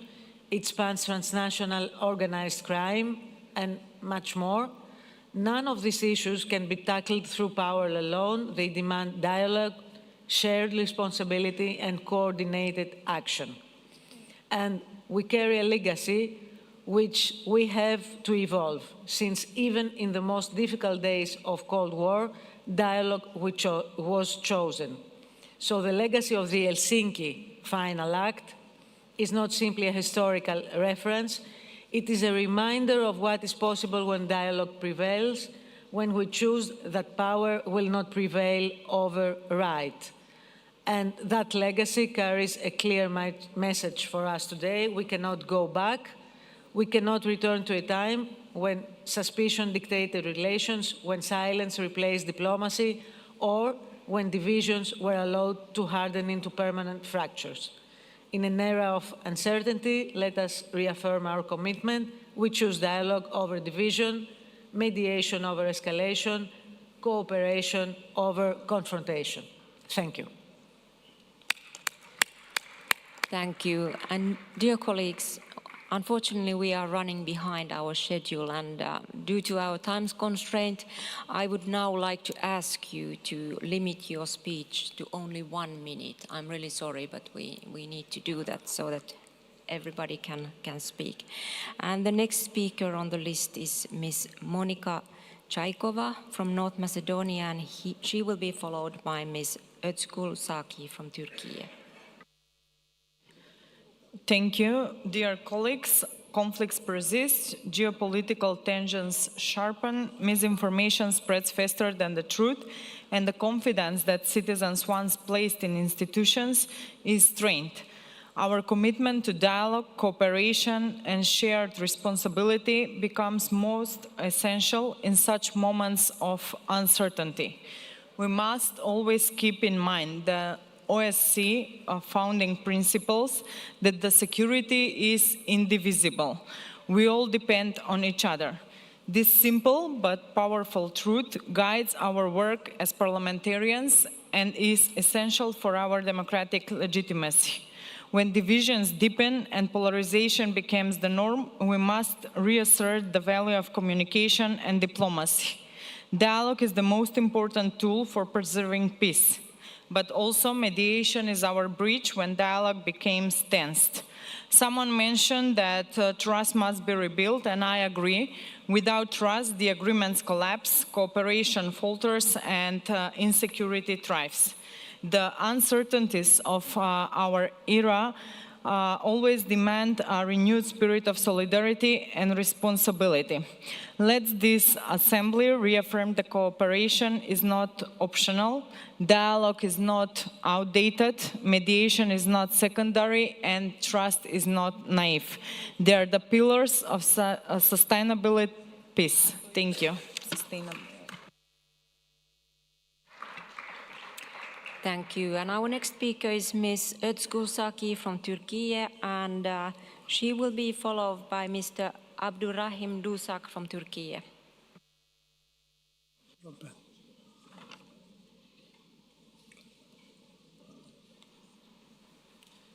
Mr. President, distinguished parliamentarians, esteemed participants, it is a great honor and privilege for Turkey to host the 2025 autumn meeting of the OSCE Parliamentary Assembly here in the historic city of Istanbul. To welcome all distinguished parliamentarians to our country at a time when our world is in deep need of rebuilding trust-based dialogue. We sincerely believe that this meeting will contribute to fostering peace, mutual confidence, and genuine culture of dialogue in our region. The uncertainties we experience today are the direct consequence of a growing global culture of mistrust. As Turkey, we believe that an international order based on justice, conscience, and dialogue can only be achieved through sincere and inclusive effort of mediation. As Turkey approaching issue with prudence and determined into one of the fundamental pillars of building trust and stability in our region. This understanding requires diplomacy not only to operate between states, but also to be bridge between nations and peoples. As this point, parliamentary diplomacy, which adds a human dimension to classic diplomacy, plays an indispensable role in the lasting conscience of peace. I am honored to be here as the representative of the Grand Nation Assembly of Turkey within the framework of the Parliamentary Union of the OIC member state, POIC. Within the POIC, our vision is to strengthen relations among civilizations and to build a culture of dialogue and consultation in this context. I would like to emphasize that we make full and effective use the instrument of parliamentary diplomacy, particularly in efforts to achieve a just and lasting peace, most notably in Palestine and other conflict zones. Today, as we commemorate the 15th anniversary of the Organization for Security and Cooperation in Europe, OSCE, let me underline that effective dialogue is not merely an exchange of views, but the expression of a common will grounded in mutual understanding, guided by the principle of international law, and inspired by the shared sense of justice. Thank you. Thank you. And I now give the floor to Ms. Özgül Saki from Turkey, and she will be followed by Mr. Omar Terbak from Algeria. Teşekkürler Sayın Başkan. Helsinki Nihai Senedi'nin 50. yılında demokratik ilkeler, insan hakları ve güvenlik kavramları üzerine konuşuyoruz. Ama şunu sormamız gerekir. Neden bunları inşa edemiyoruz? Neden İsrail'in soykırımcı politikaları karşısında bir Filistinlinin kendi topraklarında onurluca, özgürce yaşamasını garanti edemiyoruz? Bunu garanti edemediğimiz sürece güvenlik ve işbirliği diplomasi meseleleri sınırlı kalıyor. Neden ırkçılık yükseliyor? Neden göçmen düşmanlığı yükseliyor? Neden LGBT'ye artı nefreti yayılıyor? Bunlara ilişkin köklü somut çözümler önermemiz gerekiyor. Yoksa bunlara odaklanmadan atacağımız adımlar ne yazık ki çok eksik kalıyor. Suriye'de bir Kürt, bir Alevi, bir kadın olarak güvenli şekilde yaşamanın koşullarını sağlamadan ne kadar diplomasi konuşmaları yaparsak yapalım hiç kimsenin güvenliği kalmayacaktır. Buradan bir çağrı da şu şekilde yaparak bitirmek istiyorum. Bu güvenlik kavramı için insan hakları, demokratik değerler kolayca askıya alınabilecek bir kavrammış gibi konuşuluyor uzun süredir. Bunu neden söylüyorum? 12 Haziran 2026'da Avrupa Göç Paktı yürürlüğe girecek. Buradan tüm delegasyona çağrı yapıyorum. Lütfen bu yeni paktı bir okuyun. Orada demokratik değerler, insan hakları, kadın hakları konusunda olası ihlalleri bir kez daha düşünüp o paktın gerçekten Avrupa'nın kendi değerlerine uygun, herkesin insan onuruna yakışır bir şekilde yaşamasını garanti edecek biçimde tekrar revize edilmesini birlikte konuşalım diyorum. Teşekkür ediyorum. Thank you. And our next speaker is Mr. Omar Terbak from Algeria, and he will be followed by Mr. Mustafa Hulki Seviloglu from Turkey. شكرا سيدة الرئيسة السيدات والسادة أعضاء البرلمانات أصحاب السعادة أيها الحضور الكريم. يطيب لي باسم وفد الجمهورية الجزائرية الديمقراطية الشعبية نتوجه بوافر الشكر والتقدير إلى الجمهورية التركية الصديقة على حفاوة الاستقبال وإلى الأمانة العامة للجمعية البرلمانية لمنظمة الأمن والتعاون في أوروبا على التنظيم المتميز لهذا اللقاء الهام الذي يتزامن مع الذكرى 50 لتأسيس منظمة الأمن والتعاون في أوروبا. 50 عاما مضت على توقيع اتفاق هلسنكي الذي أرسى أسس الأمن الجماعي والتعاون المتعدد الأطراف في فضائنا المشترك. وخلال هذه العقود أثبتت المنظمة أن الحوار المتبادل والتفاهم البرلماني هما الطريق الأنجع لتجاوز الخلافات وبناء الثقة. غير أن عالم اليوم يشهد تحولات متسارعة تتقاطع فيها الأزمات الجيوسياسية والتهديدات البيئية وتحديات الهجرة وضعف الثقة بين الشعوب والمؤسسات الدولية. وفي مواجهة هذا الواقع لم يعد إحياء التعددية خياراً بل أصبح واجباً أخلاقياً وسياسياً.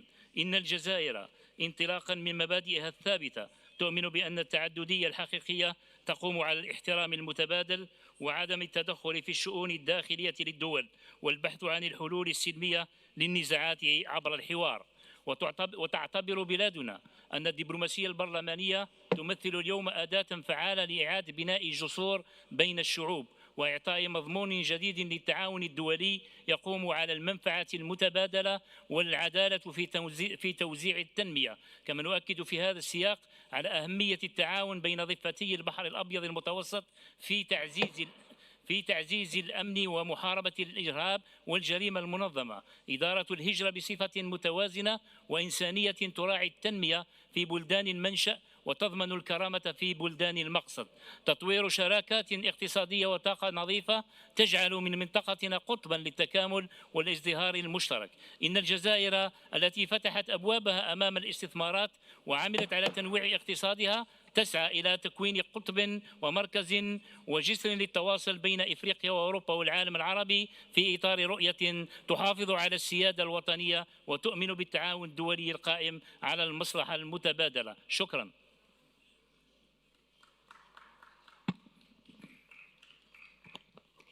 Thank you. And our next speaker is Mr. Mustafa Hulki Tsevizoglu from Turkey, and he will be followed by Ms. Nadia Damarci from Algeria.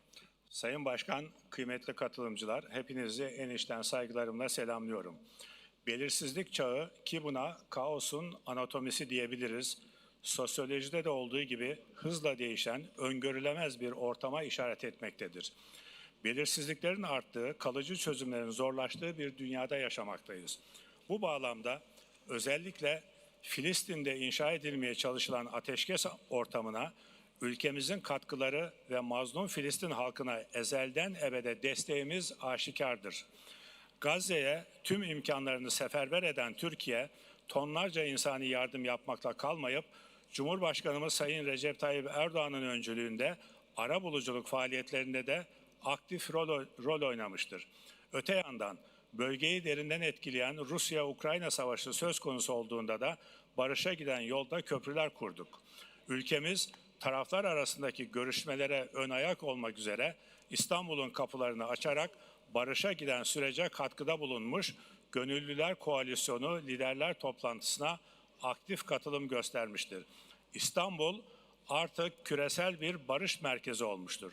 Son olarak işbirliğini konuştuğumuz bu önemli oturum vesilesiyle Kuzey Kıbrıs Türk Cumhuriyeti'nin dünyaya entegrasyonuna engel oluşturan haksız ambargolara karşı Türkiye olarak daima Kuzey Kıbrıs Türk halkının yanında olduğumuzu bir kez daha belirtmek isterim.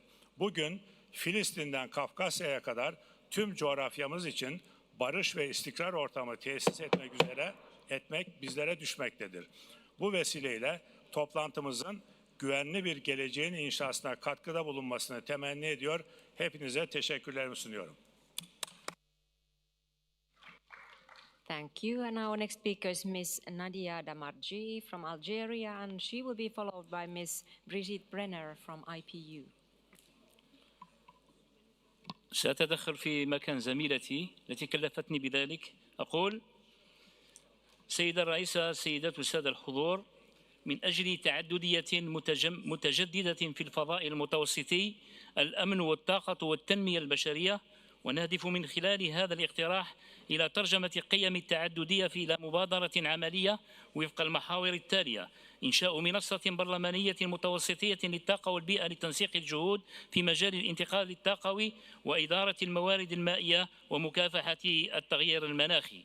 تأسيس فريق عمل مشترك بين دول المنظمة وشركائها المتوسطين يعنى بملف الهجرة والتنمية المستدامة بما يربط بين الأمن الإنساني والعدالة الاقتصادية. تعزيز الحوار البرلماني جنوب شمال عبر لقاءات دورية لتبادل الخبرات في مجال الأمن الغذائي، المناخ والابتكار التكنولوجي. تشجيع المشاريع الاقتصادية المشتركة خاصة في قطاعات الزراعة المستدامة، الطاقة والنقل لخلق فرص عمل للشباب وتعزيز التكامل الإقليمي. الدعوة إلى إشراك الدول الشريكة عبر الأعضاء غير الأعضاء في مقدمتها الجزائر بفعالية أكبر في آليات التعاون البرلماني للمنظمة، تأكيدا لمبدأ الشراكة المتوازنة والمسؤولية المشتركة. سيدات والسادة، إن الجزائر التي تعمل بثبات على تنويع اقتصادها وتعزيز الشراكات الاستثمارية وتوزيع انفتاحها حول إفريقيا وأوروبا والعالم العربي تؤمن بأن الأمن لا يتحقق إلا بالتنمية وأن السلام لا يدوم إلا بالعدالة. شكرا. Thank you. And next, Ms. Brigitte Brenner from IPU, and she will be followed by Mr. Oscar Mina from San Marino. Thank you very much, Madam President. I wish to thank you for the very inspiring panel and inform everybody that next April, the IPU, the Global Organization of Parliaments, will have its General Assembly here in Istanbul in this very conference hall. So we'd love to see you also there. I join all those who call for keeping the larger toolbox for conflict prevention and conflict management, and wish to inform you that we try in the IPU to keep all our channels open. We still have MPs from Israel and Palestine, Ukraine and the Russian Federation, Rwanda and the DRC, North and South Korea participating. And we are proud to keep these channels open even if the contacts are frozen. Allow me to applaud, in concluding, the OSCE and the OSCE PA for its resilience, and assure you that we stand hand in hand with you for the added value of parliamentary diplomacy. Thank you. Thank you. And before I give the floor to the next speaker, I would like to let you know that I still have 13 speakers here on my list, and the interpreters will go at 6 o'clock. So therefore, I will first give the floor to Oscar Mina from San Marino, and after him, Mr. Artemi Vicente Rayo from Spain. Grazie Presidente. Le prospettive dell'OSCE in quest'epoca di incertezza non possono che prescindere dal multilaterismo, attraverso il dialogo e la cooperazione, la mediazione e la fiducia, tutti aspetti che l'OSCE e la sua assemblea parlamentare devono continuare a perseguire sempre. Deve riaffermare la sua missione originaria, luogo dove vige già il multilateralismo che necessita innanzitutto di fiducia, attraverso i suoi strumenti che utilizza, come le missioni di monitoraggio, i meccanismi di trasparenza militari, i sistemi condivisi, eccetera. Si deve riaffermare il valore della diplomazia parlamentare, pensare al futuro. Senza il multilateralismo diventa assurdo. Senza educare alla cooperazione, alla mediazione e alla cultura della pace, il 50° anniversario dell'OSCE non può essere definito solo come una ricorrenza, ma è un invito alla responsabilità di tutti.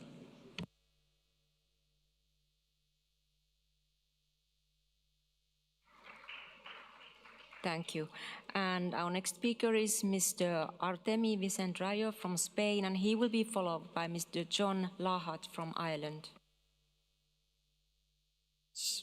Dear colleagues, talking about multilateral dialogue and trust in this era of uncertainty forces to pronounce a hateful word: disinformation. Disinformation is a real threat to multilateral dialogue, and to democracies. Today, public opinion manipulation threatens international order and elections integrity.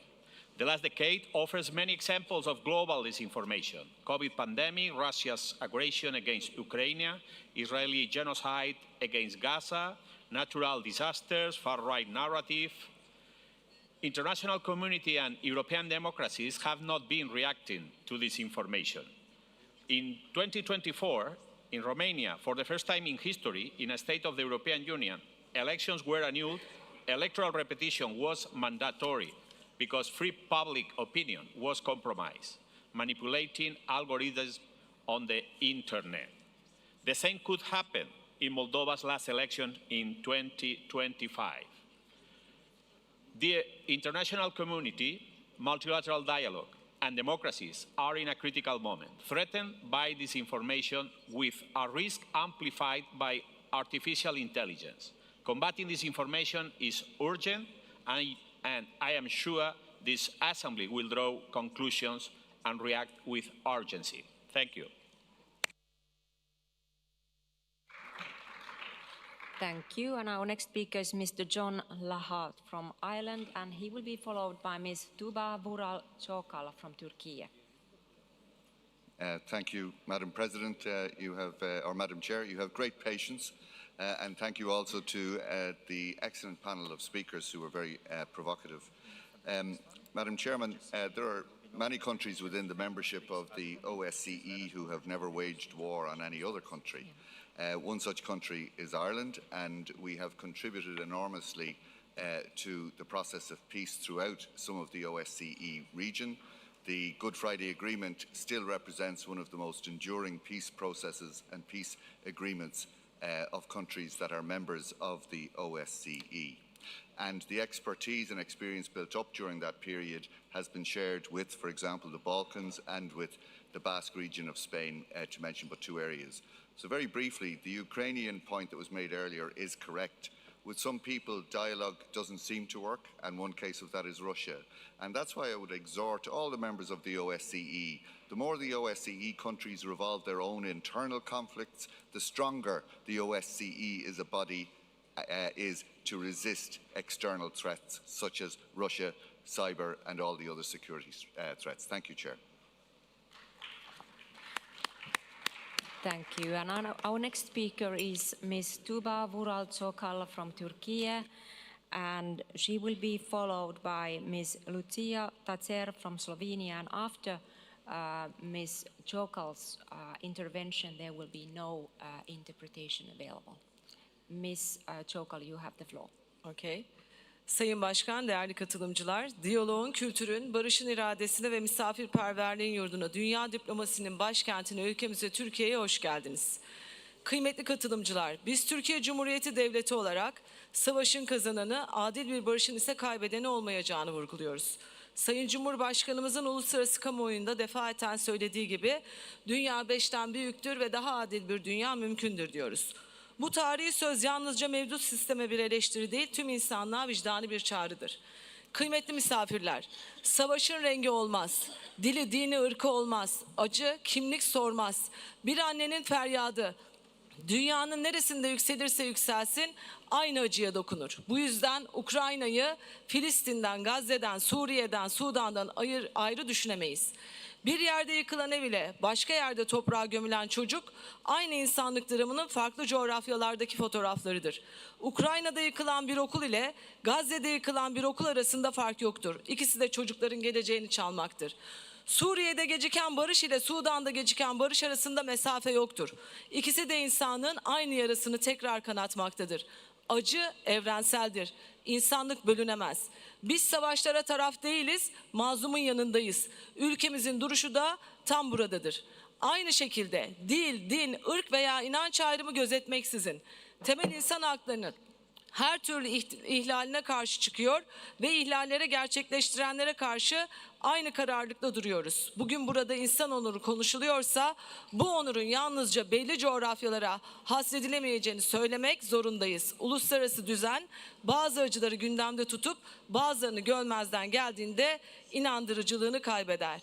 Eğer Ukrayna'da sivillerin ölümü karşısında harekete geçiyorsak, Gazze'de de yüz binlerce insan açlıkla boğuşurken haykırmalıyız.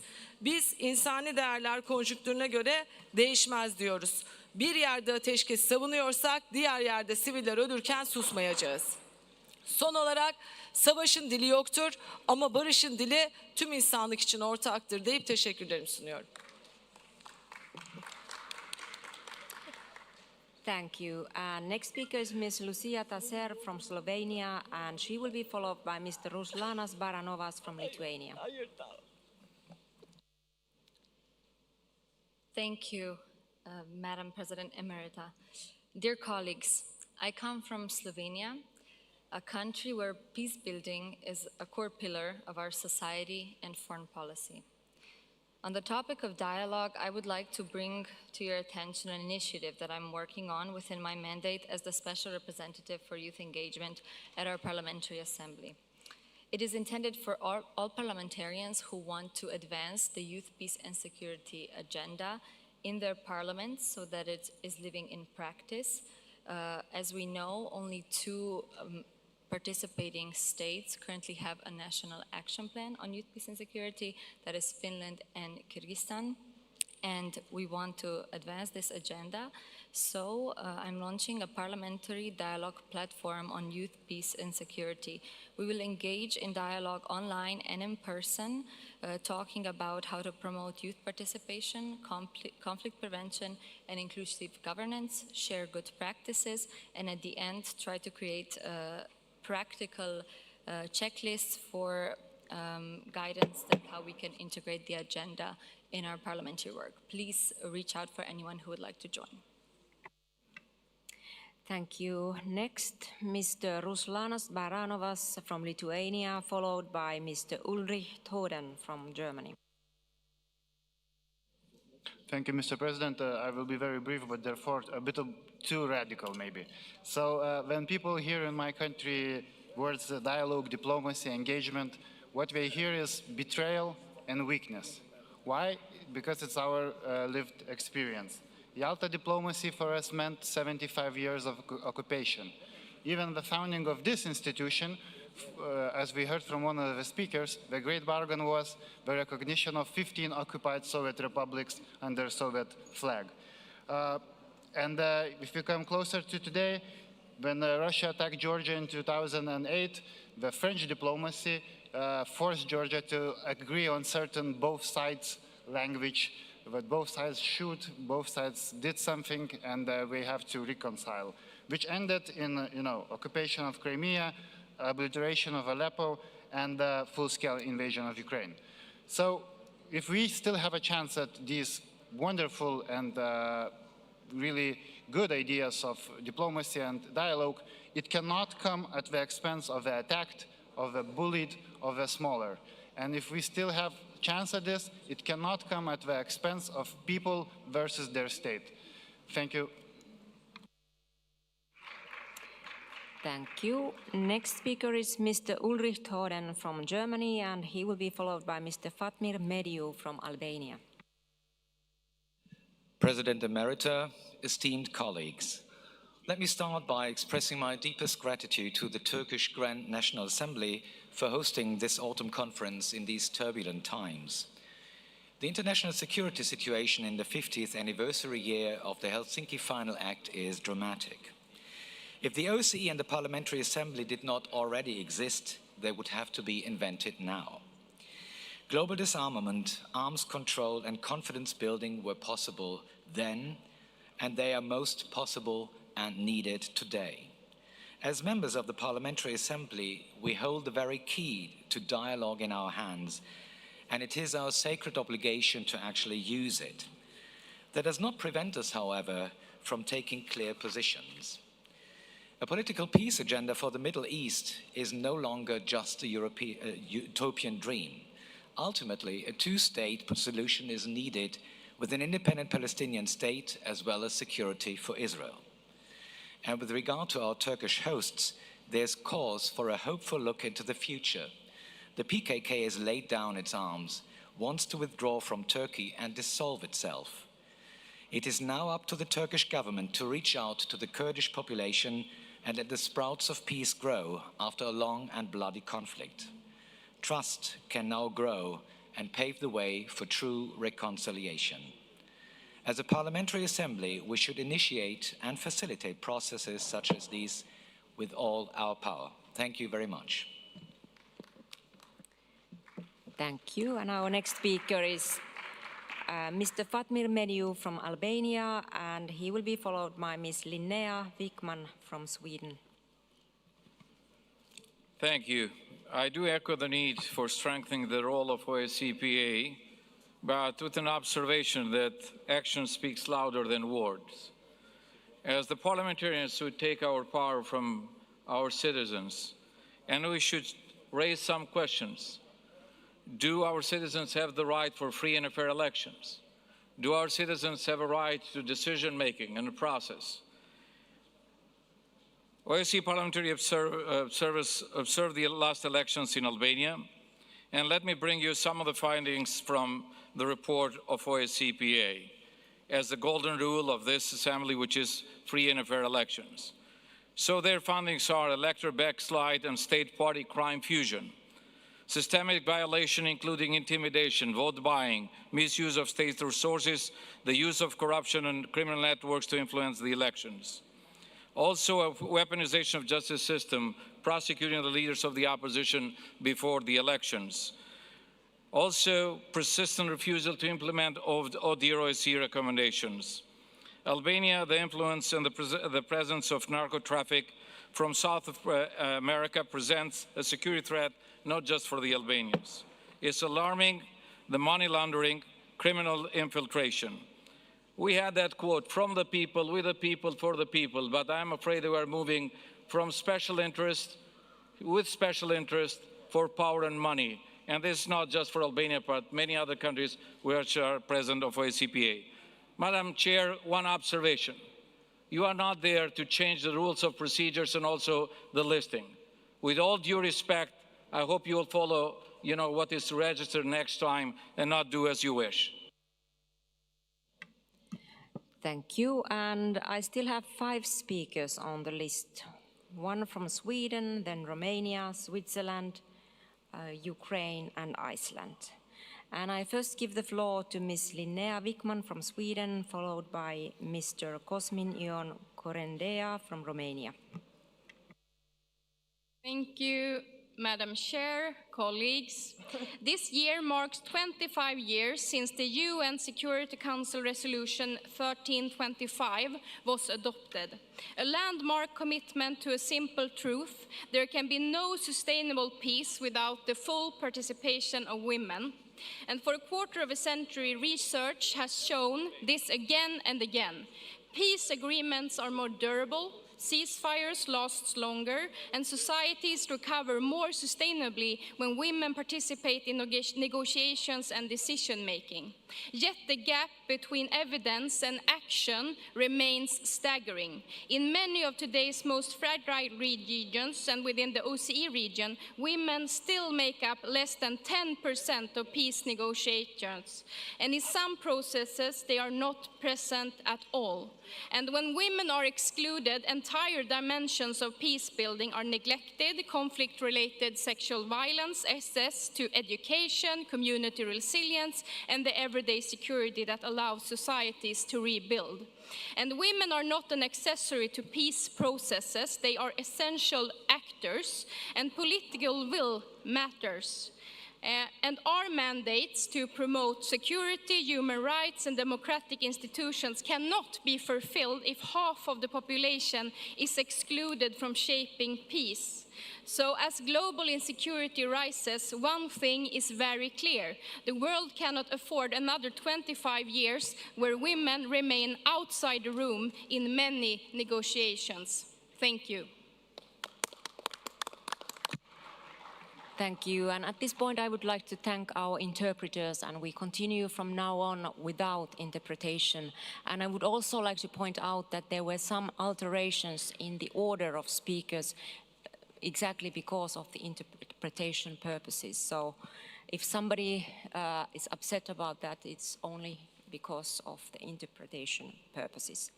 The next speaker is Mr. Cosmin Ion Corendea from Romania, and he will be followed by Martin Condinas from Switzerland. Thank you, Madam Chair. Esteemed colleagues, today all over the world, multilateralism is being tested as never before. In an era marked by profound uncertainty and evolving geopolitical tensions, the OSCE must consolidate its role as a trusted forum for dialogue, mediation, and confidence building among participating states. Despite the numerous internal and external challenges it is facing, the organization's comprehensive concept of security continues to provide a unique framework for cooperation and engagement. Many conflicts in the OSCE area are rooted in failures to respect commitments in the human dimension. Therefore, reinforcement institutions such as ODIHR, representatives on freedom of the media, and the High Commissioner on National Minorities is not an option, but a strategic necessity for durable peace. Romania remains dedicated in its commitment to the work of the CEPA.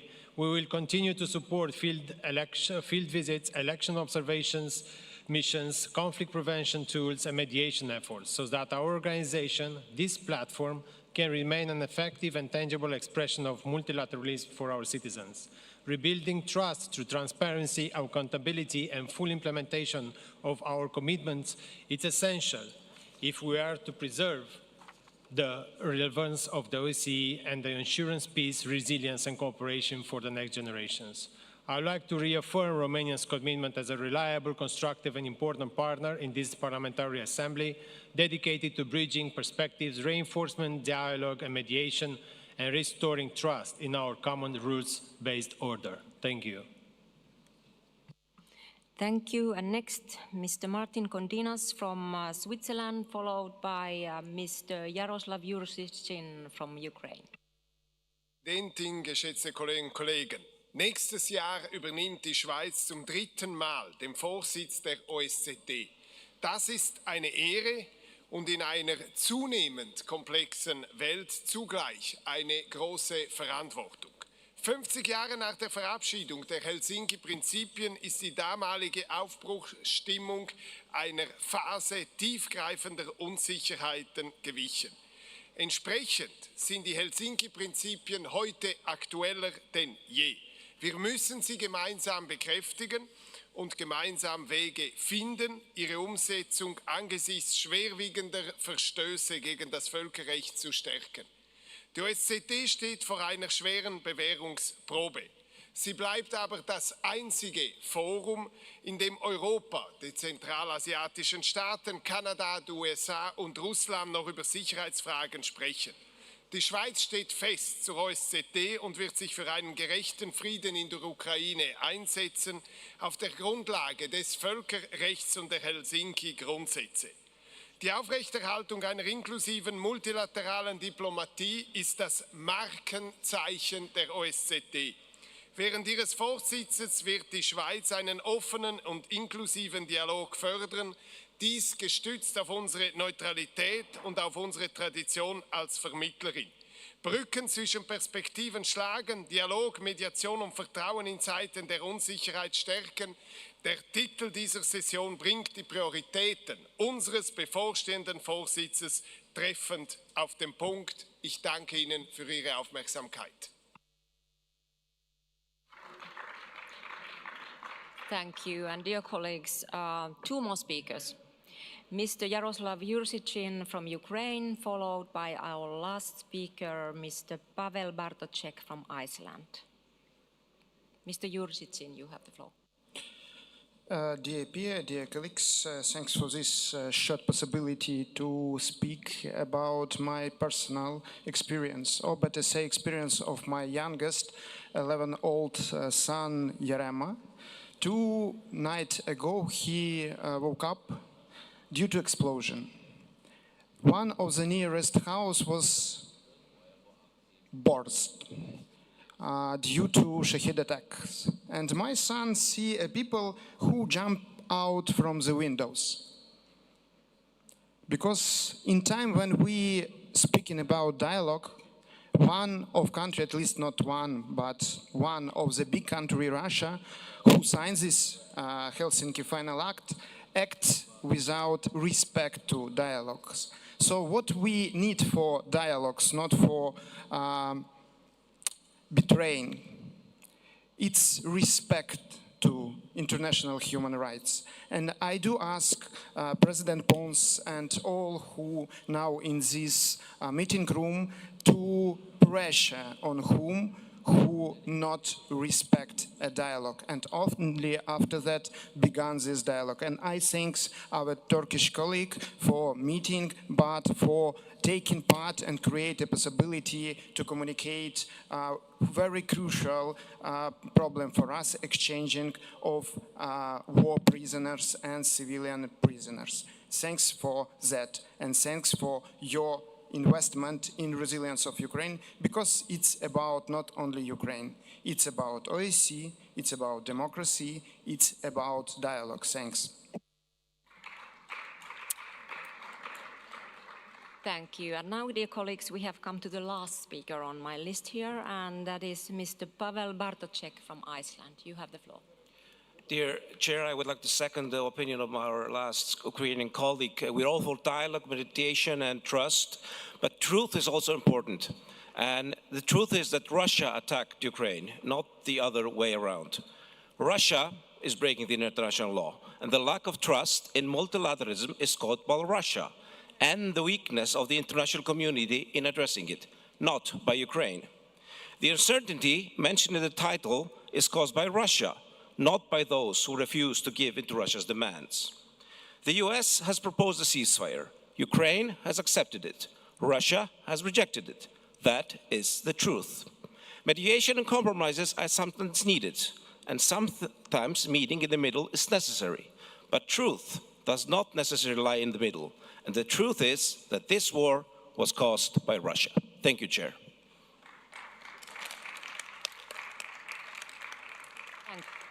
Thank you, and thank you all for an enriching discussion. Our discussions demonstrated how true dialogue is about the courage to listen, the will to understand, and the pursuit of common ground without compromising what matters most, our shared values. I hope all of us will take this idea back home. With this, we close our work today. We will continue tomorrow at 9 a.m. with another 2 very interesting sessions dedicated to strengthening rule-based global trade and to the issues of protecting human dignity and lives and upholding human rights.